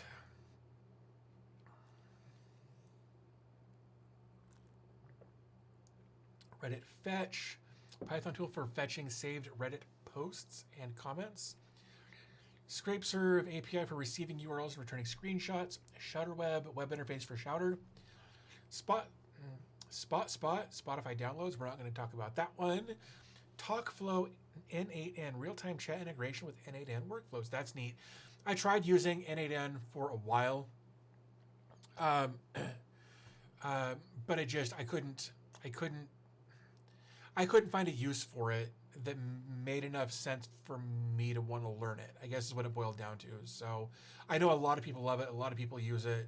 I've seen creators whose whole like YouTube channel basically focuses around N8N. So I know there's a use for it. It's just I don't have one that I'm aware of. Umami Reports, daily email report for Umami Web Analytics. Upgist, self-hosted GitHub gist file uploaded with SSH auth. Upvote RSS, generate RSS feeds for popular social aggregation sites. That's weird. What is this? Do we have a... Let's take a look at their website, because that's... Platform, okay. Available only on self-hosted Hacker News, type best. Oh, interesting. So you can just preview your... Interesting. Generate RSS feeds from social aggregation websites. Weird. All right, well, cool. And then upvote RSS, that's what we looked at. Veldy, database backup management and automation. Database backup management. So a couple of database managers or backups in here as well. Database management and automation tool provides a user-friendly interface for scheduling, managing, and monitoring database backups, ensuring data security and easy recovery. That's cool. Databases, two things that still fascinate me in how they work are databases and transmissions. It's all black magic. I don't know how any of it works. It doesn't make sense to me. But I love that people are putting out these kinds of things to help people have better backups of their databases. I think that's great. So the other thing I want to say is, like, as we're going through these, I've got the links for the newsletter in the video description on both platforms, hopefully. So if at any point you see one of these apps and you want to support them, go over like to their GitHub repository or whatever and give it a star. That would be a huge help for them. And then you of course always know when updates happen, that sort of thing. So for note-taking app, you would think you would need to have resistant storage for the notes. I agree with that. Pup cuddles go. When they want cuddles, they get cuddles. We're the same way with our cats. We get that. One of the most common methods for data leaks is insecure database backups. I believe that. Or really insecure credentials. Both of those are awful things to do. Let's see. Also, since we're here, help keep the newsletter and me being Ethan Shully, in this case, not me, DB Tech. This week in Self-Hosted is an independent publication supported by the self-hosted community. Please consider making a one-time donation, no account required, buying me a coffee, signing up for a monthly donation on this site, or sponsoring the newsletter to help offset the costs associated with running the publication. So if you guys want to support Ethan, definitely consider checking out any of those links. That would be amazing if you guys would do that. And then we've got latest directory apps. And if you're not familiar with what this is, let me just show you. Apps. If we come over here to self-host /apps, which I guess I'll just share over here because, let's just do that. These are all kinds of different, there's so many apps in here. And in this section of latest directory apps, I guess I could have just clicked directory. These are the newest apps that have been added to this directory. And what's cool about this, Ethan's done such a great job with this whole platform that he's got. You can say, you're looking for open source or closed source, details or not. You can get more information there. You can look for tags. I'm looking for event polls. There's Rally, right? You're looking for dashboards. Cool. There's a bunch of them. God, there's really a bunch of them. You're looking for blogs. Cool. Take your pick. You can look for alternatives to. You can sort by stars, activity, alphabetical, recently added, or random. You can search for things. Like, Ethan's done a really, really great job with building this. Aruna says, so putting your database backups on some unknown web app that could have countless security holes might not be the best idea. That is 100% a fair statement with regards to some of these applications that we've just been talking about. I do 100% agree with that. So you definitely want to keep tabs on traffic coming to and from that app once you deploy it before you put anything too super important on there. Latest directory apps. We've got RScripts. We've got a 13-foot ladder, which is a web interface for blocking ads and paywalls. Anonymous Overflow, privacy front-end for Stack Overflow. Comic Library Utilities, Convoy, high-performance webhooks gateway. That's neat. Domain Watchdog. If you're looking for a domain and you want to keep an eye on it for when it's available, you can do that. Eigenfocus. We took a look at it a minute ago. We've got another webhook server and UI. LibreChat and LibreTranslate, Litlix, which is a modern cookie-free analytics tool. Interesting. Never heard of this. Powerful analytics solution set up in 30 seconds to display all your data on a simple AI-powered dashboard, fully self-hostable and GDPR compliant. Alternative to Google Analytics, ManPixel, Plausible, Umami, and Matomo. Interesting. I like the aesthetic initially. It's because it's in dark mode. Beyond that, I don't know just yet. sign up here and create a project and simply use your product ID to connect with that. Or, of course, I think we can self-host it and then put all of that information in there as necessary. And I'm sure that once you bring this up, it will give you the actual full information there. So that's cool. I don't actually use analytics on anything other than what Cloudflare provides me because I don't care. I just don't care. I used to just pour over analytics for my websites and my blogs and my this. And I just don't care. I'm just going to do my thing, and whatever happens, happens. Excuse me. Ludonta, a lightweight CLI tool to see what's playing on Jellyfin or Plex. We've got NZBGet. We've got OpenWeb UI. Well, there you go. Somebody was asking about that earlier. Yeah, there's OpenWeb UI right there in the recently added thing there. We've got Sablier, start, stop, and shut down containers on demand. Silex, no-code tool for building websites, and Webhook, a lightweight webhook server for running shell commands. So a few different options there. Alexia says that she's using OpenWeb UI. We took a look at it last week in the live stream and had some fun with that. I played with it a bit more last night on the HL15 with the 2070 for the GPU. Had some fun with it. Project updates, community content, 5 reasons why self-hosting software is gaining popularity again. It seems to me that there are a couple of different sources, and I'm just going to pick on XDA for a minute here.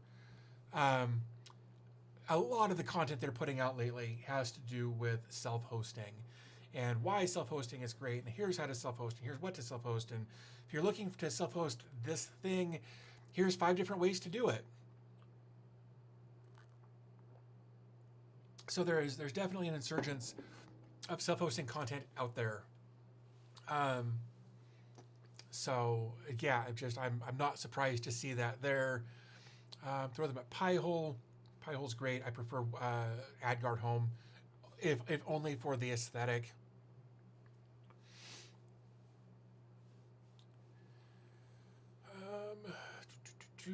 Let's see. Migrate from VirtualBox to Proxmox. ExtremeOwnage.com. By call web dev hosting, content spotlight, wedding share. We kind of talked about that earlier. Self-hosted photo sharing platform for bride and groom to be. With wedding share, wedding guests can easily upload and share their own photos from the big day.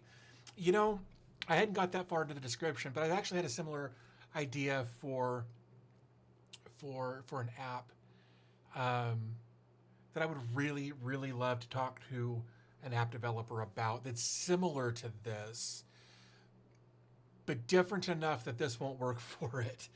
I've had this idea for a couple of years that involves music. The problem then becomes DMCA stuff.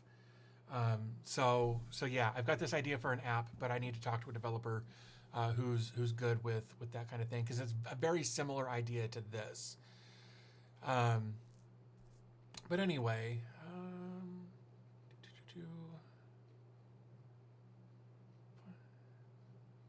yeah. All right, and then we get into what I'm watching. So we've got some stuff from Jim's Garage. We're talking about Komodo. We've talked a little bit about Komodo here. I haven't dug into it enough to speak on it at all. But Jim's Garage does really great content. Hardware Haven put out a video about this. Home server has everything except what I needed. I hate it when that happens. Convert VMware to Proxmox. Use Veeam Community Edition for migration from Virtualize How To.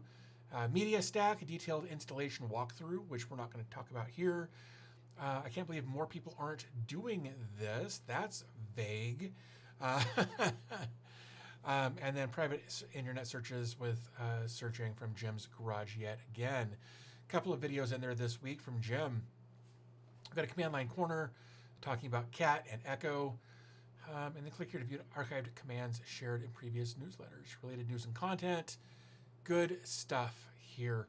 You know, here's the problem. I agree with you as far as gotta love clickbait titles. Here's the thing, though. I spent so much time building websites and having to deal with SEO and dealing with that kind of stuff, my brain is locked in more on that. So if I put up a video about, look here, I'm just going to do this. I'm going to make sure that's muted. I'm just going to pop this open for a second because I want to see what he's talking about. Okay, so this is a home server.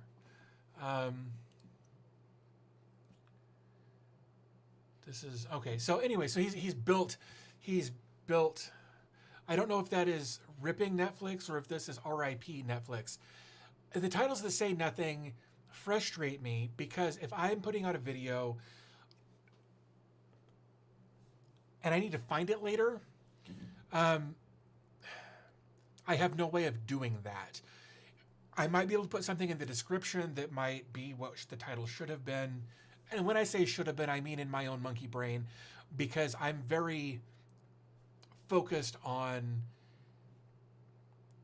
the detail as far as, okay, if this video is about, I built a custom computer as a media server, then I built a custom media server, or some variation of that would be, that would be the title of the video. Saying, I don't know why more people aren't doing this doesn't tell me what the video's about. And I'm not trying to call out Zach at all with regards to that. It's just, it's something that my brain won't let me do because I need to know in the title of the video what the video is about. That's just how my brain works. And so I try not to do the clickbaity stuff like that. And again, I'm not trying to talk trash about Zach. I'm sure his content is great. He's got 500,000 subscribers, so he's doing something right. It's just I can't do that with my titles. My brain won't let me.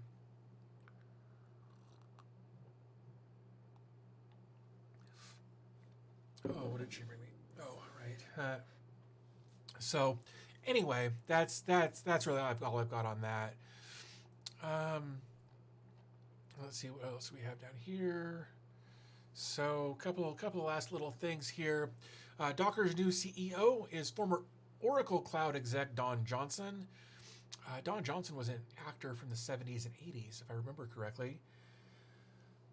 Tumblr to join Fediverse after WordPress migration completes. Interesting.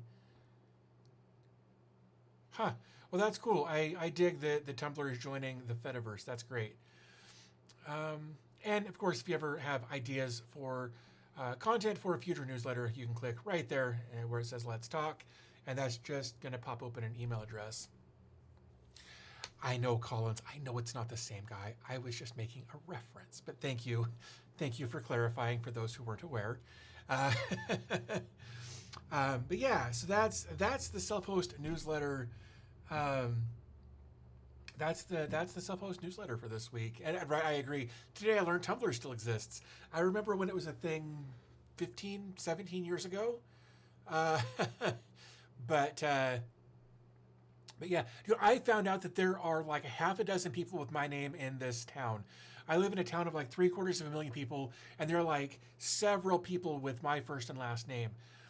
And my first name is very popular; it's very common, but my last name's not as common, like not super rare. But to get that combination, just Aruna, that's true as well. I remember when that happened, and a lot of people were really, really upset when they put content restrictions on that kind of thing.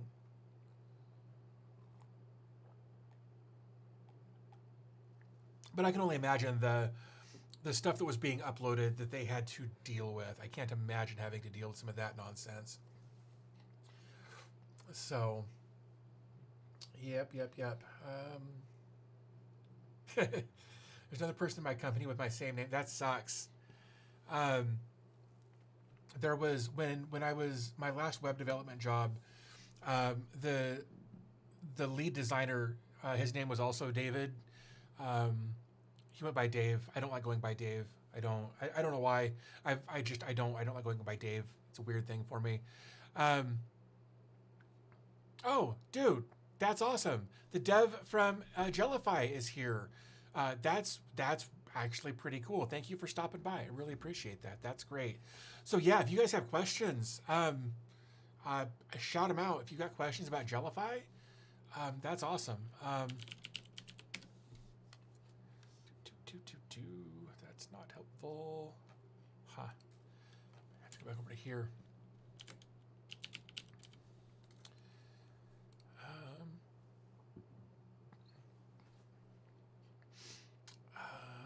Sorry, I'm just over here taking another quick look. We kind of looked over this earlier. I don't use Jellyfin, so I can't really test it.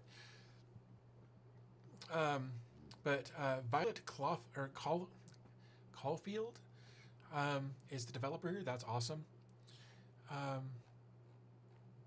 Oh, there's that's a really big. That is a really big thumbnail. Man, I tell you what, let's do this. Open image, a new tab. Holy crap! There we go. Just so I can kind of see it a little bit easier. I dig it. I like the aesthetic of it. It looks really good. Again, I don't use Jellyfin, so I can't validate. The image is so big. Yeah. No, here. Let's hold on. This might be my fault. I mean, it's kind of your fault though. I was zoomed in quite a bit, but those are enormous. Anyway, not a dig, just an observation. I really like the aesthetic of it. It looks really good. That's one area where I've always really failed. Is I am not good at design stuff. I'm not good at the aesthetic things. So when I see a good looking interface that's functional, man, I can't help but gush a little bit when I see that, because like I've done lots of building of user interfaces where I can, I used to be able to anyway, take like a Photoshop file and tear it apart and get the layers that I needed to create the elements and rebuild what somebody else had already designed. But as far as coming up with an idea that looks good, that flows well, that sort of thing, that's never been my strong suit. So I always appreciate it when I see something that does look good. So CarPlay, huh? Interesting. Nice. On the server. No, it looks really good. If I use Jellyfin, I would absolutely check it out. But I also have Plex, and I don't use PlexAmp either. So, it is what it is. Let's see. The idea of a cross-platform music player is great, but it might be hard to not make the app feel out of place due to its design. That's one of the issues that a lot of places have, a lot of app companies have, using, just as an example, like since we're talking about music, like Spotify and Pandora, right? Because there's this, when you're dealing with designing for a specific platform, again, Android or iOS, trying to make sure that the app feels native to the OS can be difficult, especially when you're trying to deploy on both sides. And so you basically have to build two different versions of the app that work ever so slightly differently to fit the narrative of the base OS. And I know that that's one of the reasons that a lot of developers only like to build their native app and not build a third-party app for specific platforms. Just because it can be walking a tightrope to get everything to balance out, and you've got to be fluent in both design languages, again, for iOS and Android, to make sure that it flows well on both sides. But anyway, but again, I haven't touched on anything like that in a really long time. Aruna says, the only thing keeping me on Spotify, not just listening to music that I've bought, is to discover new music. Yeah, no, like, and that's honestly, that's why I kept Pandora for as many years as I did, because I would open it up, and whatever song was there that looked good, I would start there. If I liked that song, I would just hit shuffle and let it go. And I discovered over the years, I haven't had Pandora in so long, but I discovered over the years a lot of new bands that I wouldn't have discovered otherwise. and now I kind of do the same thing with Spotify. Like I'm really bad about creating my own playlists. It's too much pressure, which I know sounds ridiculous, but it's too much pressure for me to build my own playlists. So I will pick a song or a genre and just run with it. And if I don't like it, then I switch. And eventually Spotify got to know me and just kind of shares stuff that it thinks I like. And about 80% of the time it's right. So that's what I've been doing for a long time with regards to my music consumption. Like I said, I've got Plex, I've got Plex Amp. I've got a bunch of music on my server that I haven't updated in 10 years. It's all like back when I was collecting MP3s, huge, and I say huge. At the time, it was a huge MP3 collection. I don't know that it is so much anymore, but yeah, no, I get it. That's why I've keep using Spotify, and that because I when I get in my car, Spotify on my phone connects to my stereo in my car, and I get the whole setup, and it just works. And I really appreciate the simplicity of all of that. So yeah, that's my take on the whole thing.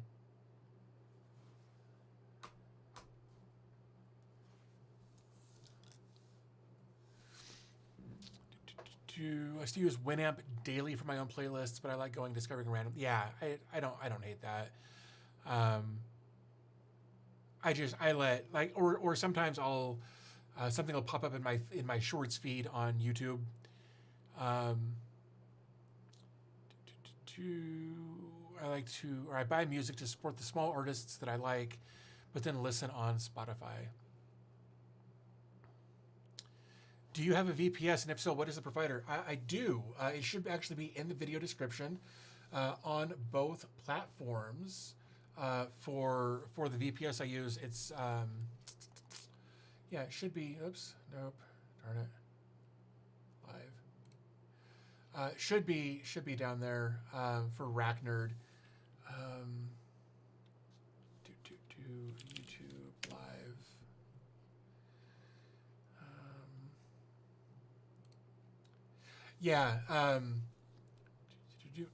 Where did it go? Yeah, Kudu, if you go into the video description for the video you're watching right now on YouTube, there are some affiliate links down there for RackNerd for like a few different options that you can take a look at there.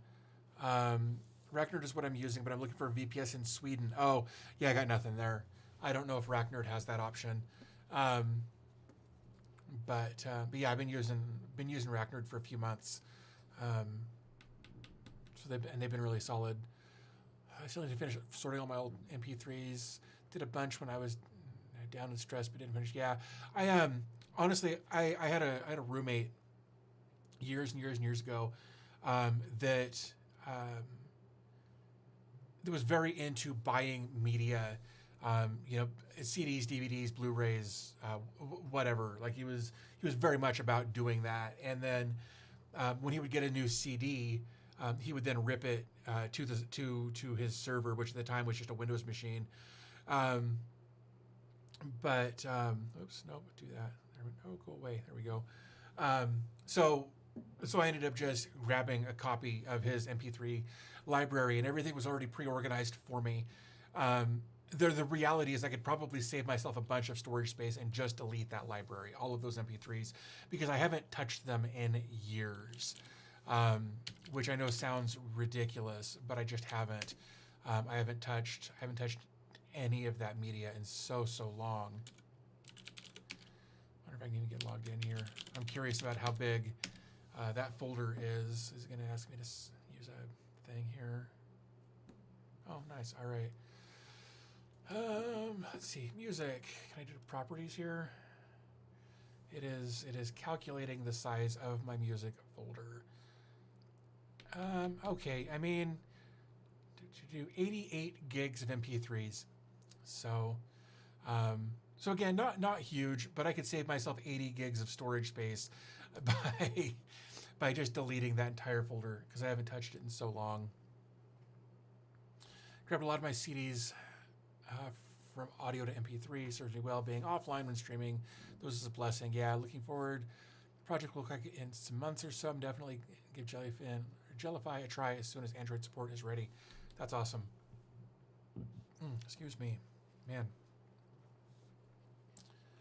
So let's see. Trying to think. Anything new that's coming up? We talked a little bit about. I'm going to change out some stuff in my network. I'm going to go with Unify, I think. Again, there's some ASUS stuff coming. There's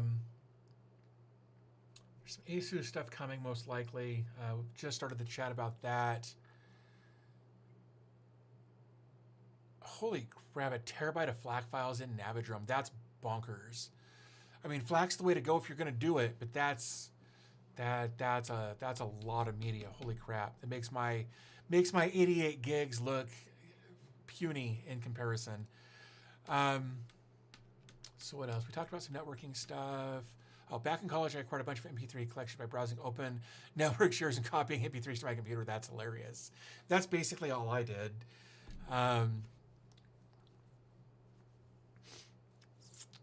Cool. Yeah. Definitely looking forward to the updates. Violet, that's awesome. Aruna says I have 144 gigs of music, but that includes all my mom's music that I ripped for her iPod ages ago. Also working with 4 terabytes. Holy crap. Man, I'm just not gonna talk anymore about my music. Yeah, no, that's crazy. Oops. That is so much. Let's see, what else? I'm trying to think if there's anything else that we wanted to cover here. I mean, we went through all of that. Trying to think if there's anything else that's been going on lately that we should talk about. I've been doing more 3D printing lately, and that's been fun. How long will it take to listen to all that music? Yeah, here's the thing: FLAC files are usually much larger in file size. So it's really hard to say. Yeah, currently the large majority of my digital music is from live concerts I've collected over the years. You know, that I enjoy going to concerts and supporting musicians that way. But if I'm driving in my car or I'm cleaning the house or I'm doing whatever, right? I don't like the live versions of almost every song that's out there. Because I've been listening to the studio version for so long, basically since the song came out or when I first heard it. So anytime I hear the live version, I don't want to hear the crowd sing the song to the artist. That happens a lot. Like, I'm not there to listen to the crowd sing. If I wanted to do that, I would go to the concert. Or the other thing that really bothers me is very often when you're listening to the live performance versus the studio performance, the artists are like, oh, well now I'm gonna add this whole new section in there that wasn't part of the studio release, which I understand the studio release probably cut it down for the sake of time on the record or radio play or whatever the case is. And maybe the extended cut is the preferred version by the artist, but it's not what I've heard for years, on streaming, on the radio, on whatever. So it puts me in an uncomfortable position to listen to the live version because of the crowd, because of the variations in the music. I don't know. I'm just weird like that, I guess. So yeah. Let's see. Maybe on Discord later. Trying to deploy the link warden following your video and it keeps failing. Pulling out what's of my hair. Yeah, I agree with Collins. We've got a support forum area in Discord. So go post something there. If I can't help you, somebody else will get to it before I do. Trying to recover some MP3s off DAT tapes that were acquired in a large lot. No, yes it is. Fun challenge since I don't know what software was originally used. Yeah, that's,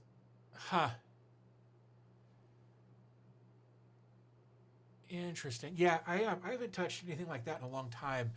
Um, so back in the early 2000s, I played.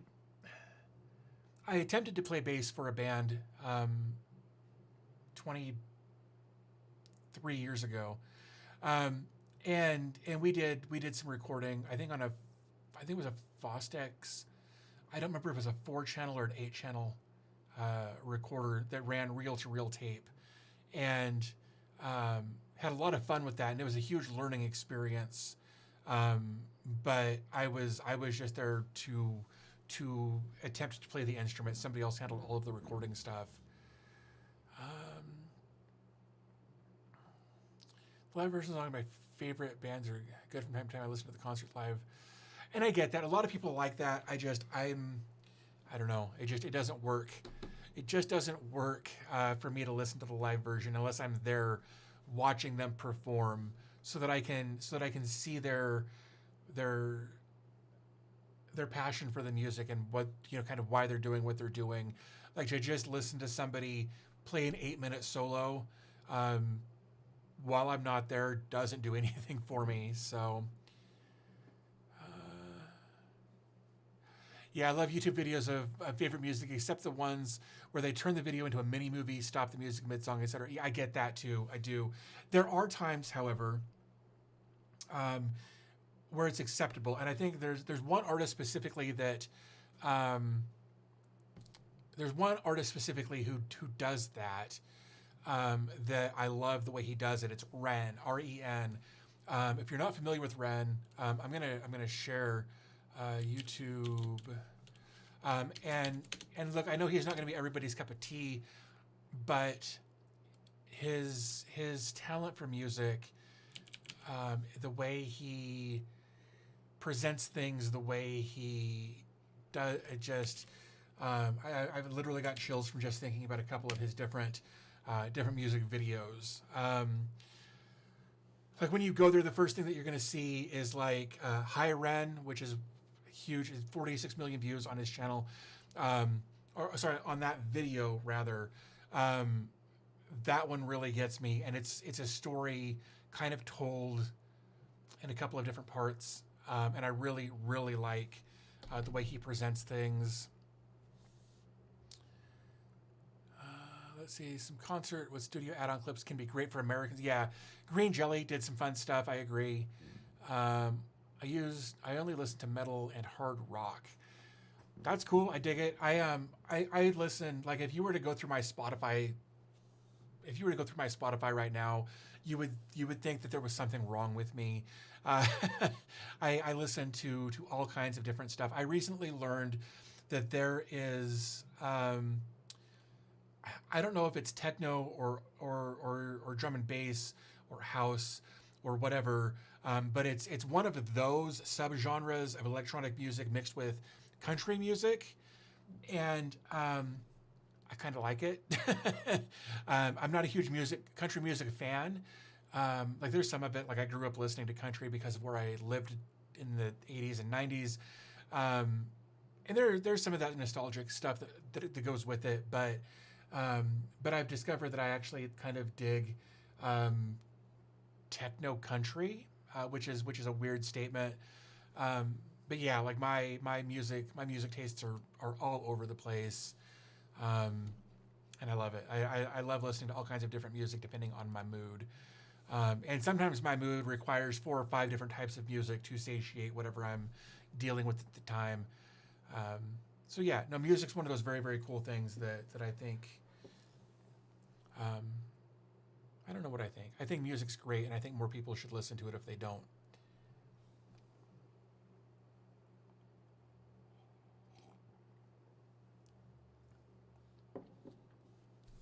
Yeah, Green Jelly's Three Little Pigs is a weird song, but it's fun, and if it's the one I'm thinking of,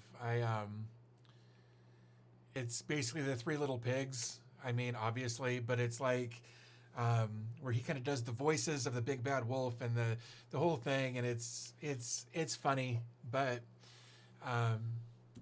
yeah, I think didn't that one come out in like the 80s, late 80s, early 90s? Green Jelly, Three Little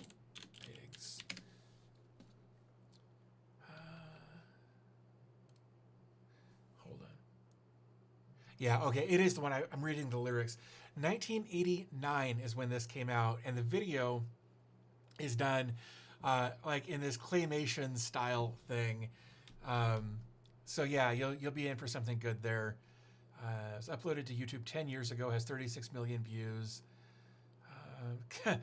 Off their first album, Serial Killer, cereal spelled like the food, not the other way. So yeah, they're very self-aware in what they're doing, or what they did almost 40 years ago, a little over 30 years ago, I guess. Interesting. So yeah, good stuff. Good stuff. Big fan of music.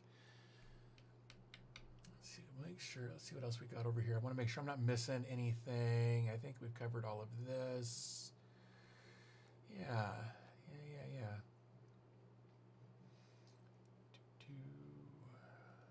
Let's make sure I got this over here. Drag that up. Just checking, making sure everything over here still looks okay. I'm still getting all of these. Okay, we've got an ad starting soon over on Twitch. If you would like to not get ads on Twitch, you can become a channel member. You can subscribe on Twitch using, if you've got Amazon Prime, you can basically subscribe to my channel for free. I get a couple of bucks. You get no ads. You can just link your Amazon Prime account to your Twitch account and support me that way for free. So yeah, 1989. I only heard it in Europe in the early 2000s. That doesn't surprise me. I don't think it had a big following here, and it probably took a while to get across the pond. But yeah, all kinds of really great, funny, self-aware hair metal back in the day over there. Is this, I'm already there, right? Yeah, that is there. That doesn't help. Okay, ads are in progress over on Twitch right now. So I guess we'll let that do its thing for the next for the next 3 minutes. It plays 3 minutes ads every hour. It was kind of the best balance I could find. It's kind of like the most I can drag it out while still making at least a little bit of money by playing ads. So yeah, so that's what's happening there. I could have, anyway. Like I said, I'm still trying to dial in some of this Twitch stuff. It's very much a new frontier for me. I'm trying to figure out best practices and that sort of thing. So, so yeah, I appreciate everybody's patience with me on learning this new live streaming thing. And I say new because it's new to me, and that's really all that matters. So, yeah, no. So it's very much still new to me, and I'm trying to figure out the little nuances and the best ways to handle things. And like I said, I really feel like I'm going to need another screen over here somewhere, maybe right there. I don't know. I don't want to have to look back and forth. I'll have to figure something out. But yeah, so I'll have to figure that out.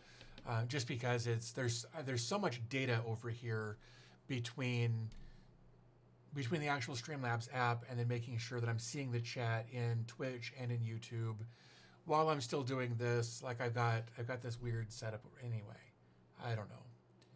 One of these days I'll get better at it. Oh, Sven, thank you very much for that, for gifting 5 memberships. That's really, really kind of you. I super appreciate that. Terry, thank you for subscribing over on Twitch. That's very kind of you as well. I super appreciate that. So it looks like we've had 2 Prime subscriptions over on Twitch today. Super appreciative of that. So thank you to everybody who has subscribed in that capacity, or who has become a channel member or gifted memberships. I really do appreciate all of that support. So yeah, I want to make sure you guys know I really do appreciate it. Like, it really does mean a lot to me. One of the other things that I've thought about doing lately, which I don't think it really matters to most people here. Let me do this.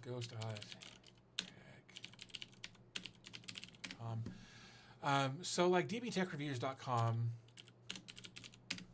if we come over to here,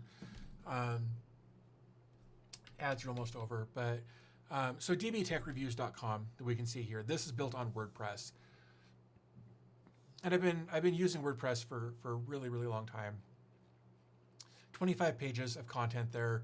I actually went through recently and cleaned up, I think, most of the duplicate content that I had. Oh yeah, those are both different. Okay. The thumbnails were so similar that I didn't realize they were the same.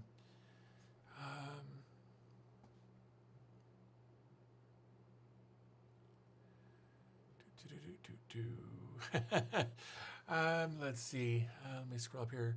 Sven says, sorry, I just joined. No worries. I guess I missed a lot. I mean, only 2 hours and 10 minutes, roughly. Basically, what we did just to get you caught up, honestly, is we just went through the self-host newsletter. Ethan has been unable to release the posts that he was, or the videos that he was doing with these. So like Friday mornings, he would release this newsletter and a video supplementing it. And just some things have kind of had to take priority. So he hasn't been able to do this, and I asked if it would be okay if we took a look at it this week. And that may be kind of the new thing. Every once in a while, we'll take a look at one of these, and this will give us ideas for other content to talk about later on. So that's what we did for the first little bit, minus chatting and side tangents and the stuff that you would kind of expect from watching this channel for any period of time. So yeah, let's see. There was something up here. Anyone wondering, we arrived here also for synchronizing real life. There is no app for that, only speech. Who knew while we were talking about IT? Yeah, I can kind of get behind that. Same here, just got logged in. Patch weekends always suck. Dude, did somebody run an update like on Friday at 4:30 in the afternoon and then you got stuck fixing it? Because I've run into that myself. And yeah, not a good time. Having to fix stuff on the weekends sucks. I used Friday nights for updates while watching Ethan. Missed a few weeks. Yeah, he's been unable to do some of this stuff recently. He and I have been chatting a little bit today about me not necessarily taking over, but doing more of these and actually having him on as a guest from time to time when we can make that work.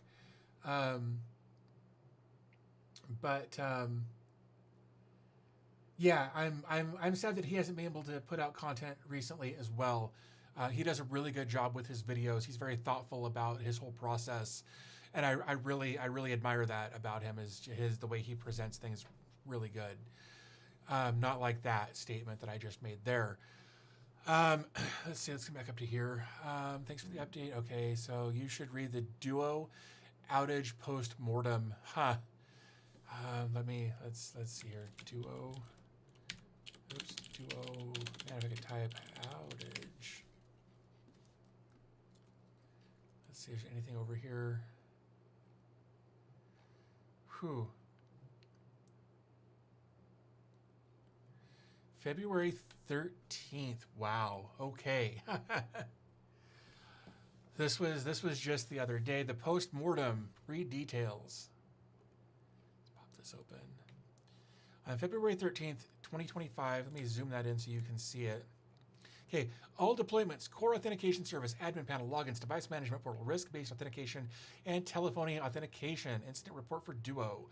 On February 13th, at approximately 1800 hours UTC, some Duo customers experienced an unexpected service disruption affecting service, including core authentication service, passwordless authentication, risk-based authentication, telephony authentication, admin rights logins, admin panel logins, device management portal, device health policies via Duo desktop, new user enrollments. Engineering teams manually restored services around 10:30 UTC. During the outage, no data was lost and active sessions remained valid.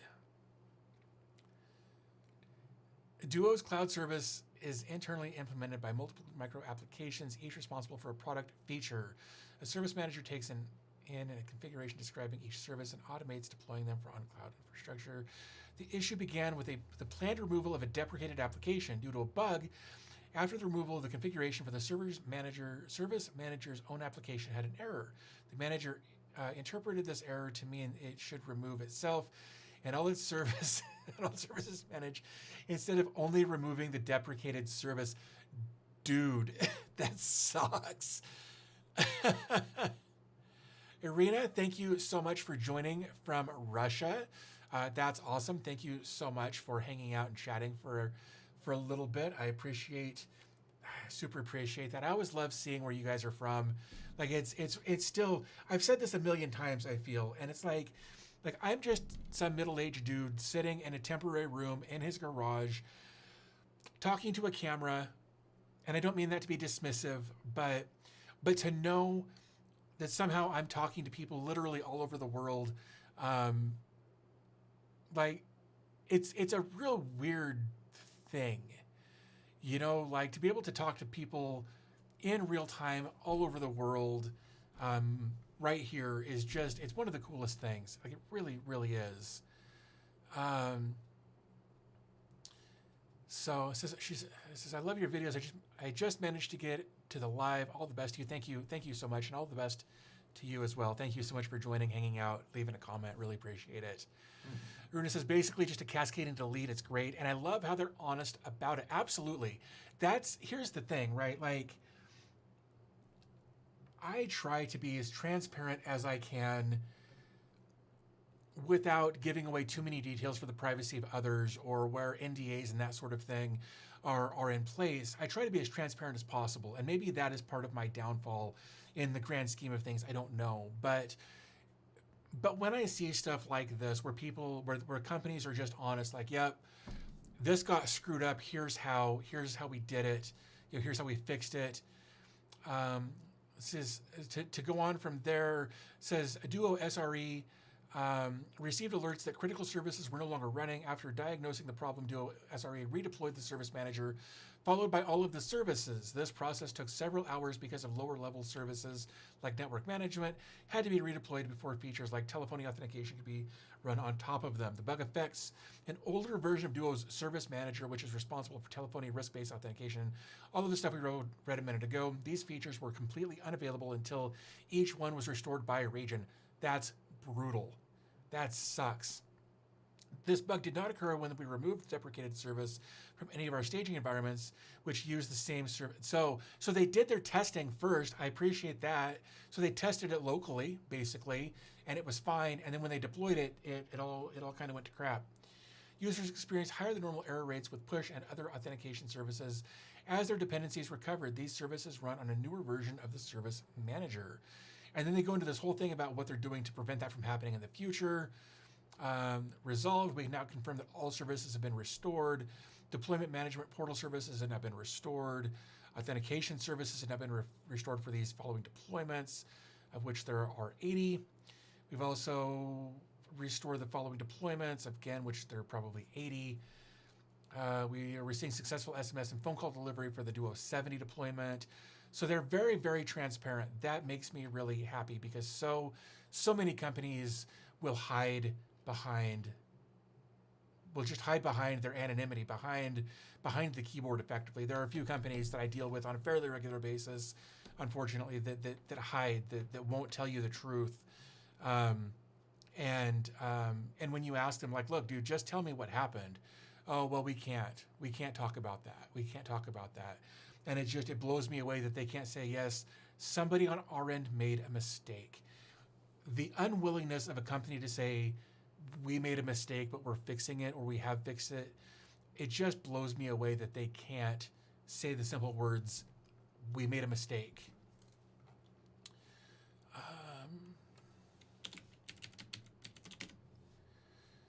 Duo is this. It protects with Duo, so kind of a two-factor authentication, one of the world's most trusted identity security tools.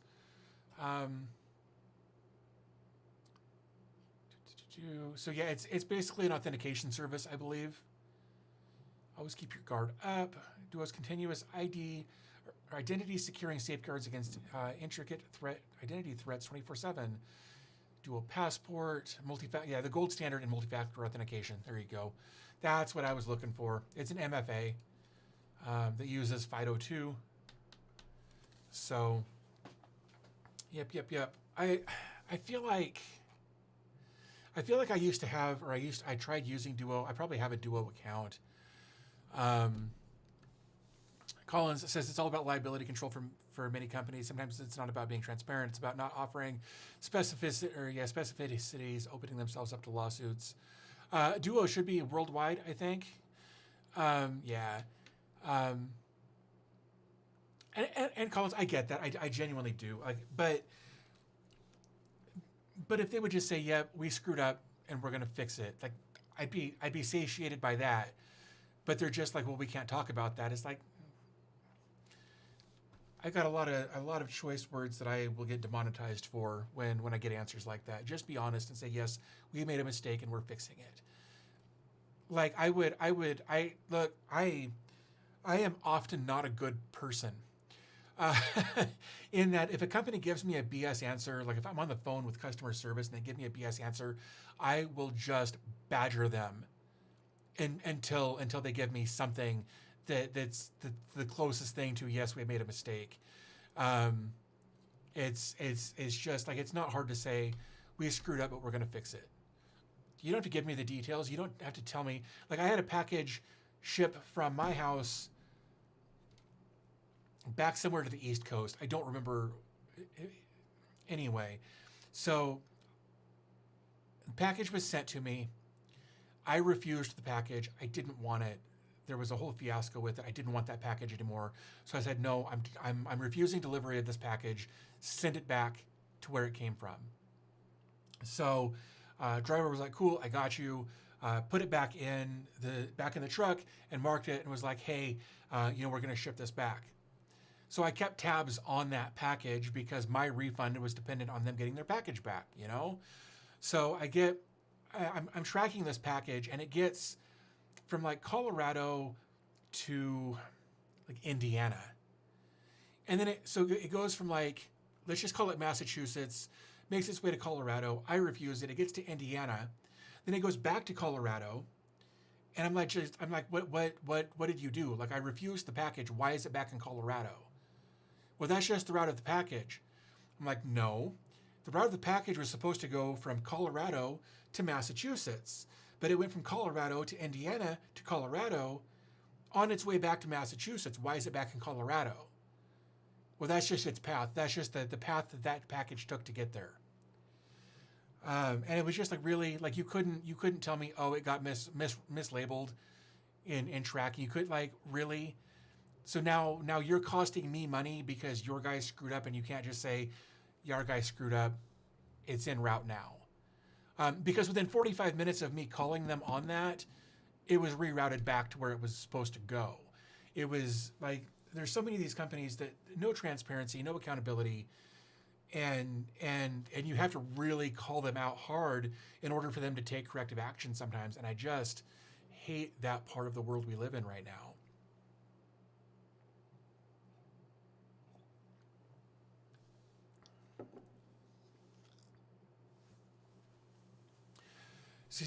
I just refused a delivery of a package that was absolutely destroyed in shipping. Waiting to see what will happen.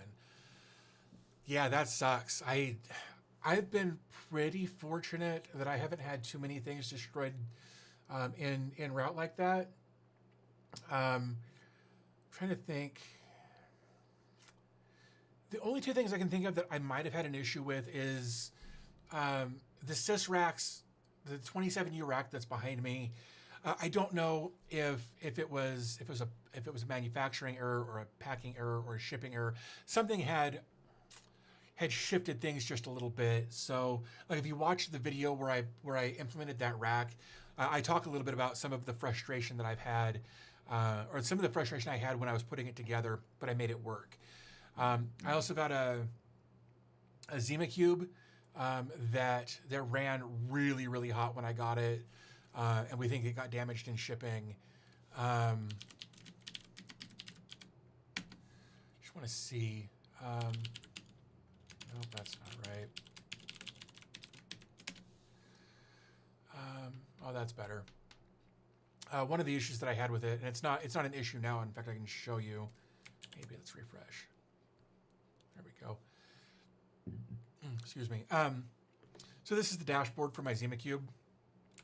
And like this is the second one that I got, and like it would idle. Like even that I think is a little bit warm. It is 70 degrees Fahrenheit in here, so it's whatever. But 43 degrees C, I'm fine with that. The other one that I got would idle at like 85 C with nothing in it, just turned on. It idled at like 85 C. So they think that that one might have gotten damaged in shipping. So they sent me a different one, but yeah.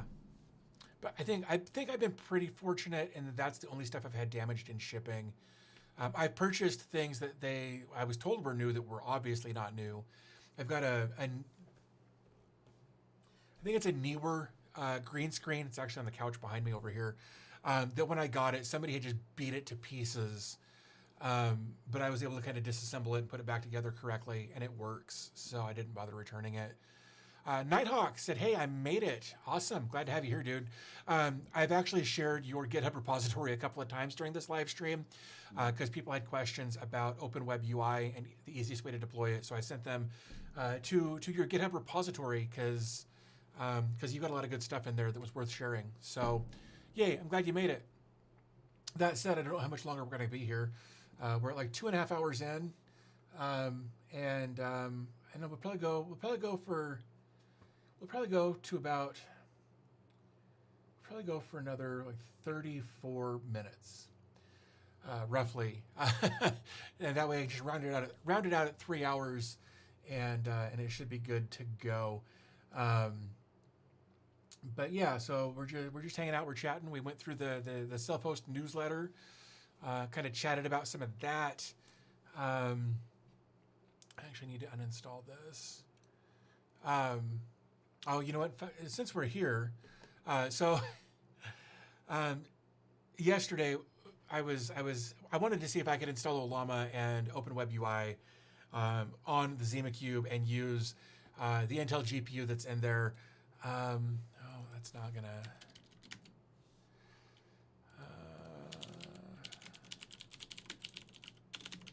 I didn't have a lot of great luck with it. It says I'm logged in. I have a model. Oops. Search for a model. Let's do this. Since we're here, I guess we'll just do this. Explore models.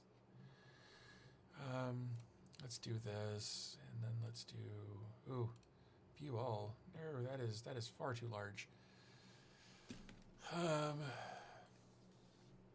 What would be an okay temp for a server running at almost idle? 34C is fine. I mean, 34C is pretty good actually, especially being in a rack. Like I don't know if you've got a closed rack or an open rack, but 34C totally acceptable. Let's see. Let's do. I think we did Phi. That's 9 gigs. Holy crap! Man, I don't remember. Llama 3 Gemma. I think we did Gemma. Let's see. 7B. Yeah, let's do this. Let's just see if how well this works on the ZimaCube. Yeah, like it's not even connecting. Like it's not searching for anything there. So I've definitely screwed up my my Docker deployment there. But it was a weird Docker container that I used in this, and I wasn't even sure if it was going to be. Yeah, just do the full DeepSeek. It's only 0.5 TB. Yeah, I don't have the hardware to run that. So like I've got the storage for it. Like the ZimaCube's got 31 terabytes of storage space available to it. But yeah, let's see. That's fine. Let's see. No, that's good. Good evening. I have a question. We have a QR code generator. What would be the use for lab test? What I could use it for? I mean you could use it for all kinds of things. I never really got into the QR code thing. I tried it a few times. Yeah, just the 0.5 TB of RAM that you would need. Yeah, I even my HL15 only has 256 gigs, I think, which is still big numbers for me. I know it's not for a lot of people, but that much RAM is still quite a bit for me, since most everything else I've got runs on like 32 or 64 gigs of RAM for my desktops and my laptops and my just whatever I've got running. Let me see, what does this have? Yeah, 256 gigs of RAM. I have a QR code for my guest Wi-Fi or on my HI. Yeah, I actually did that for a while too. In fact, I might still have it out there for my HA dashboard in the back hallway. You know, I've actually thought about doing something like that for setting up a dashboard. Collins has got kids, man, and I can only imagine the friends that they bring over. Yep, kids, friends, there you go. They always want the Wi-Fi. And hopefully you give them a locked down guest Wi-Fi with all of the blocking on it.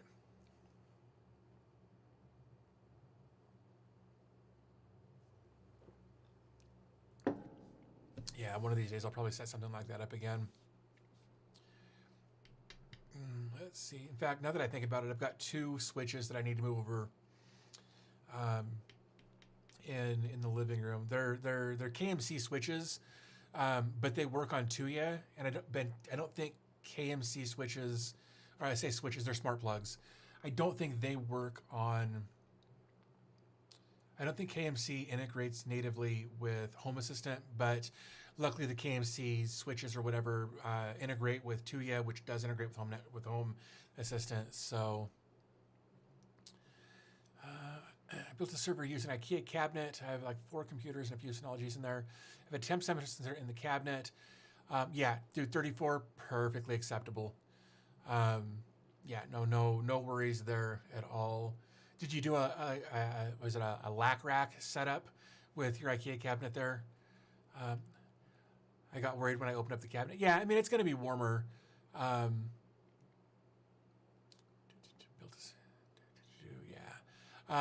You might consider putting some ventilation holes in there somewhere if you can do that. One of the things that helps me move air around is in the top of this rack, I've got a 120 millimeter fan that's pulling air like through the front of this rack has like holes, ventilation holes down the side, and it's got a fan spot in the bottom as well, so it can pull in lots of fresh air. But the fan in the top, right up there, keeps air moving through there pretty much all the time. So, and the Zima boards run a little warm because of their configuration. I don't know if I can even see. I don't know if I can even see anything in here. I have a full-size 42 rack for 2 mini PCs. That's hilarious. I've got the 27U that I've had for a long time. I've also got a couple of. What is this one? I think that's the 16U over here at my side with my 3D printer on it, just because I wanted to bring it up off the floor a little bit, and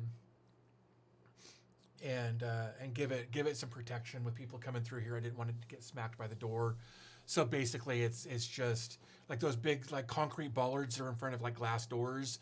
It's basically acting as one of those. Used to have rack servers, but power prices and all. Yeah, I don't blame you there. I've actually considered using a couple of the mini PCs that I've got over here to downsize and just go with like a. In fact, the reality is I could probably move everything over to the Zima Cube, and it would be fine. In fact, that might be a project for another day. Just install Proxmox on the Zima Cube, and then use the Intel Sparkle A310 as my transcoding. I may go that route just because it doesn't use much power like at all.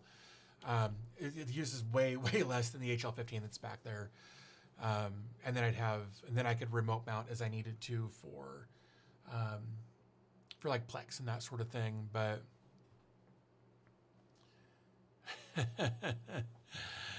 Yeah, I think if with the door closed it only gets to 34, you'll be all right. Let's see here. here, just again, making sure. Oh, we've got 10 viewers over on Twitch. That's awesome. Thank you guys. I really appreciate that. I'm running everything on an HP Mini with an 8500T and 32 gigs. The other is a Proxmox backup server. It's plenty for my needs, to be honest. Yeah, that's fair. I set up Docker RSS when it was in the newsletter 2 weeks ago. It provides RSS feeds for container updates. This project has simplified the process of updating since I prefer manual updates. I'm the same way. I prefer to do manual updates. Like the stuff that I've got on that Synology that's right there that I'm pointing to, everything in there gets auto-updated. I don't care. There's nothing really sensitive as far as what I'm hosting on there. So those auto-update every week. But then I get notifications via Gotify on all of the stuff that's hosted on the HL15. And then every few weeks I remember to log in and check and then do the updates and in fact I think we did a live stream where I did some of that, where I did some updates on some of that stuff. But yeah, I really should look up at that Docker RSS from a couple of weeks ago, because it's not a terrible idea. Let's see, Docker RSS. Huh. You'll have to find that, because that sounds like a good idea. I don't know how I'll find it. Maybe if I do it this way. Let's scroll back up to here. RSS. Bookstack and RSS. Interesting. Doesn't give a whole ton of information here. Self-host Cast, prickly developer who built a self-hosted gem, tiny RSS. Interesting. Huh. Yeah, I'm gonna have to dig into that and see, because that sounds like a really good idea.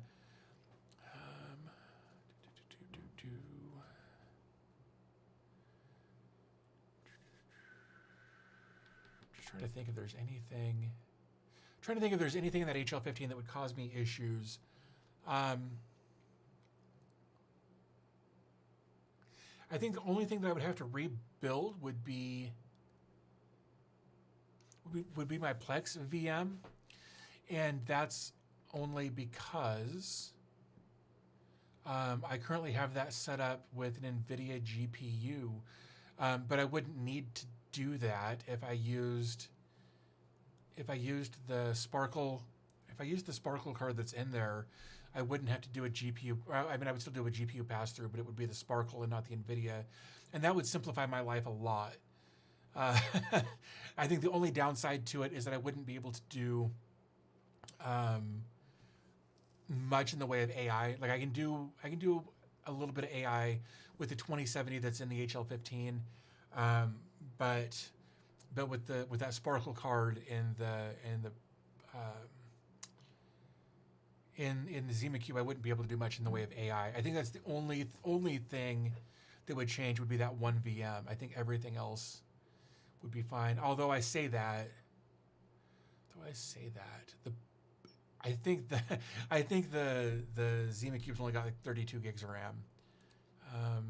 32 gigs of RAM, which is probably fine. Of course, when I compare that to when I compare that to my HL15, I am using 177 gigs, but the reality is I could probably find an alternative to active pieces. I don't think that's using a ton.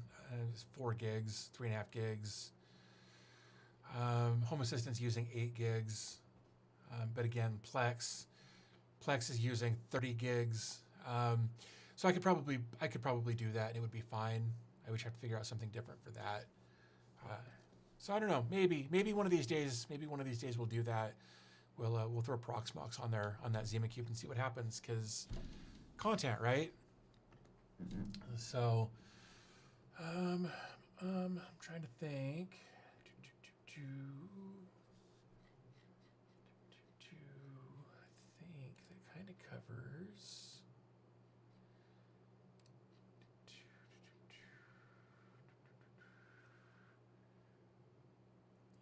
Yep. All right. Well, I think that kind of covers everything I wanted to cover in this video.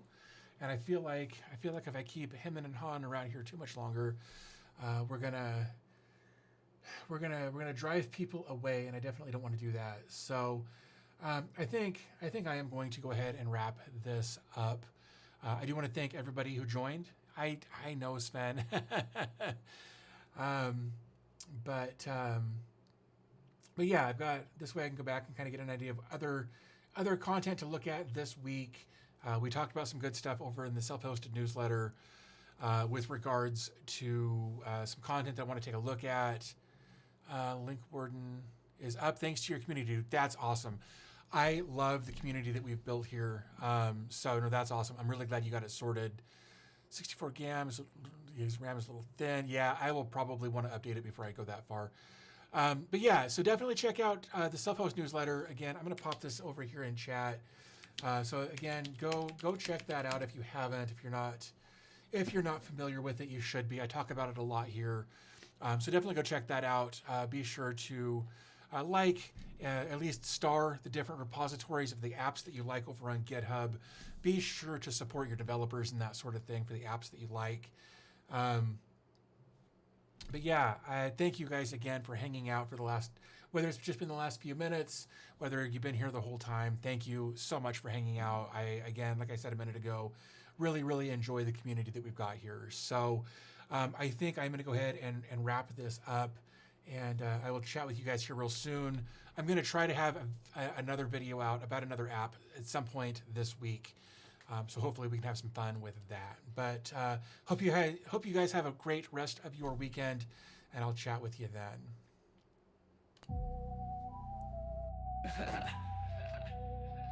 Yeah. In the basement, tech gods assemble. Good vibes, no need to tremble. Prox mocks the kingdom, VM's the game. Cattle or pets, they all the same. Spin up the Docker, containers align. YAML so clean, config so fine. Self-hosting hustle, get in the grind. Own every byte, control the line. Ansible runs, it's all automated. No Rennet cloud, self-regulated. IP addresses, DNS map. Ning's proxy, it's the trap.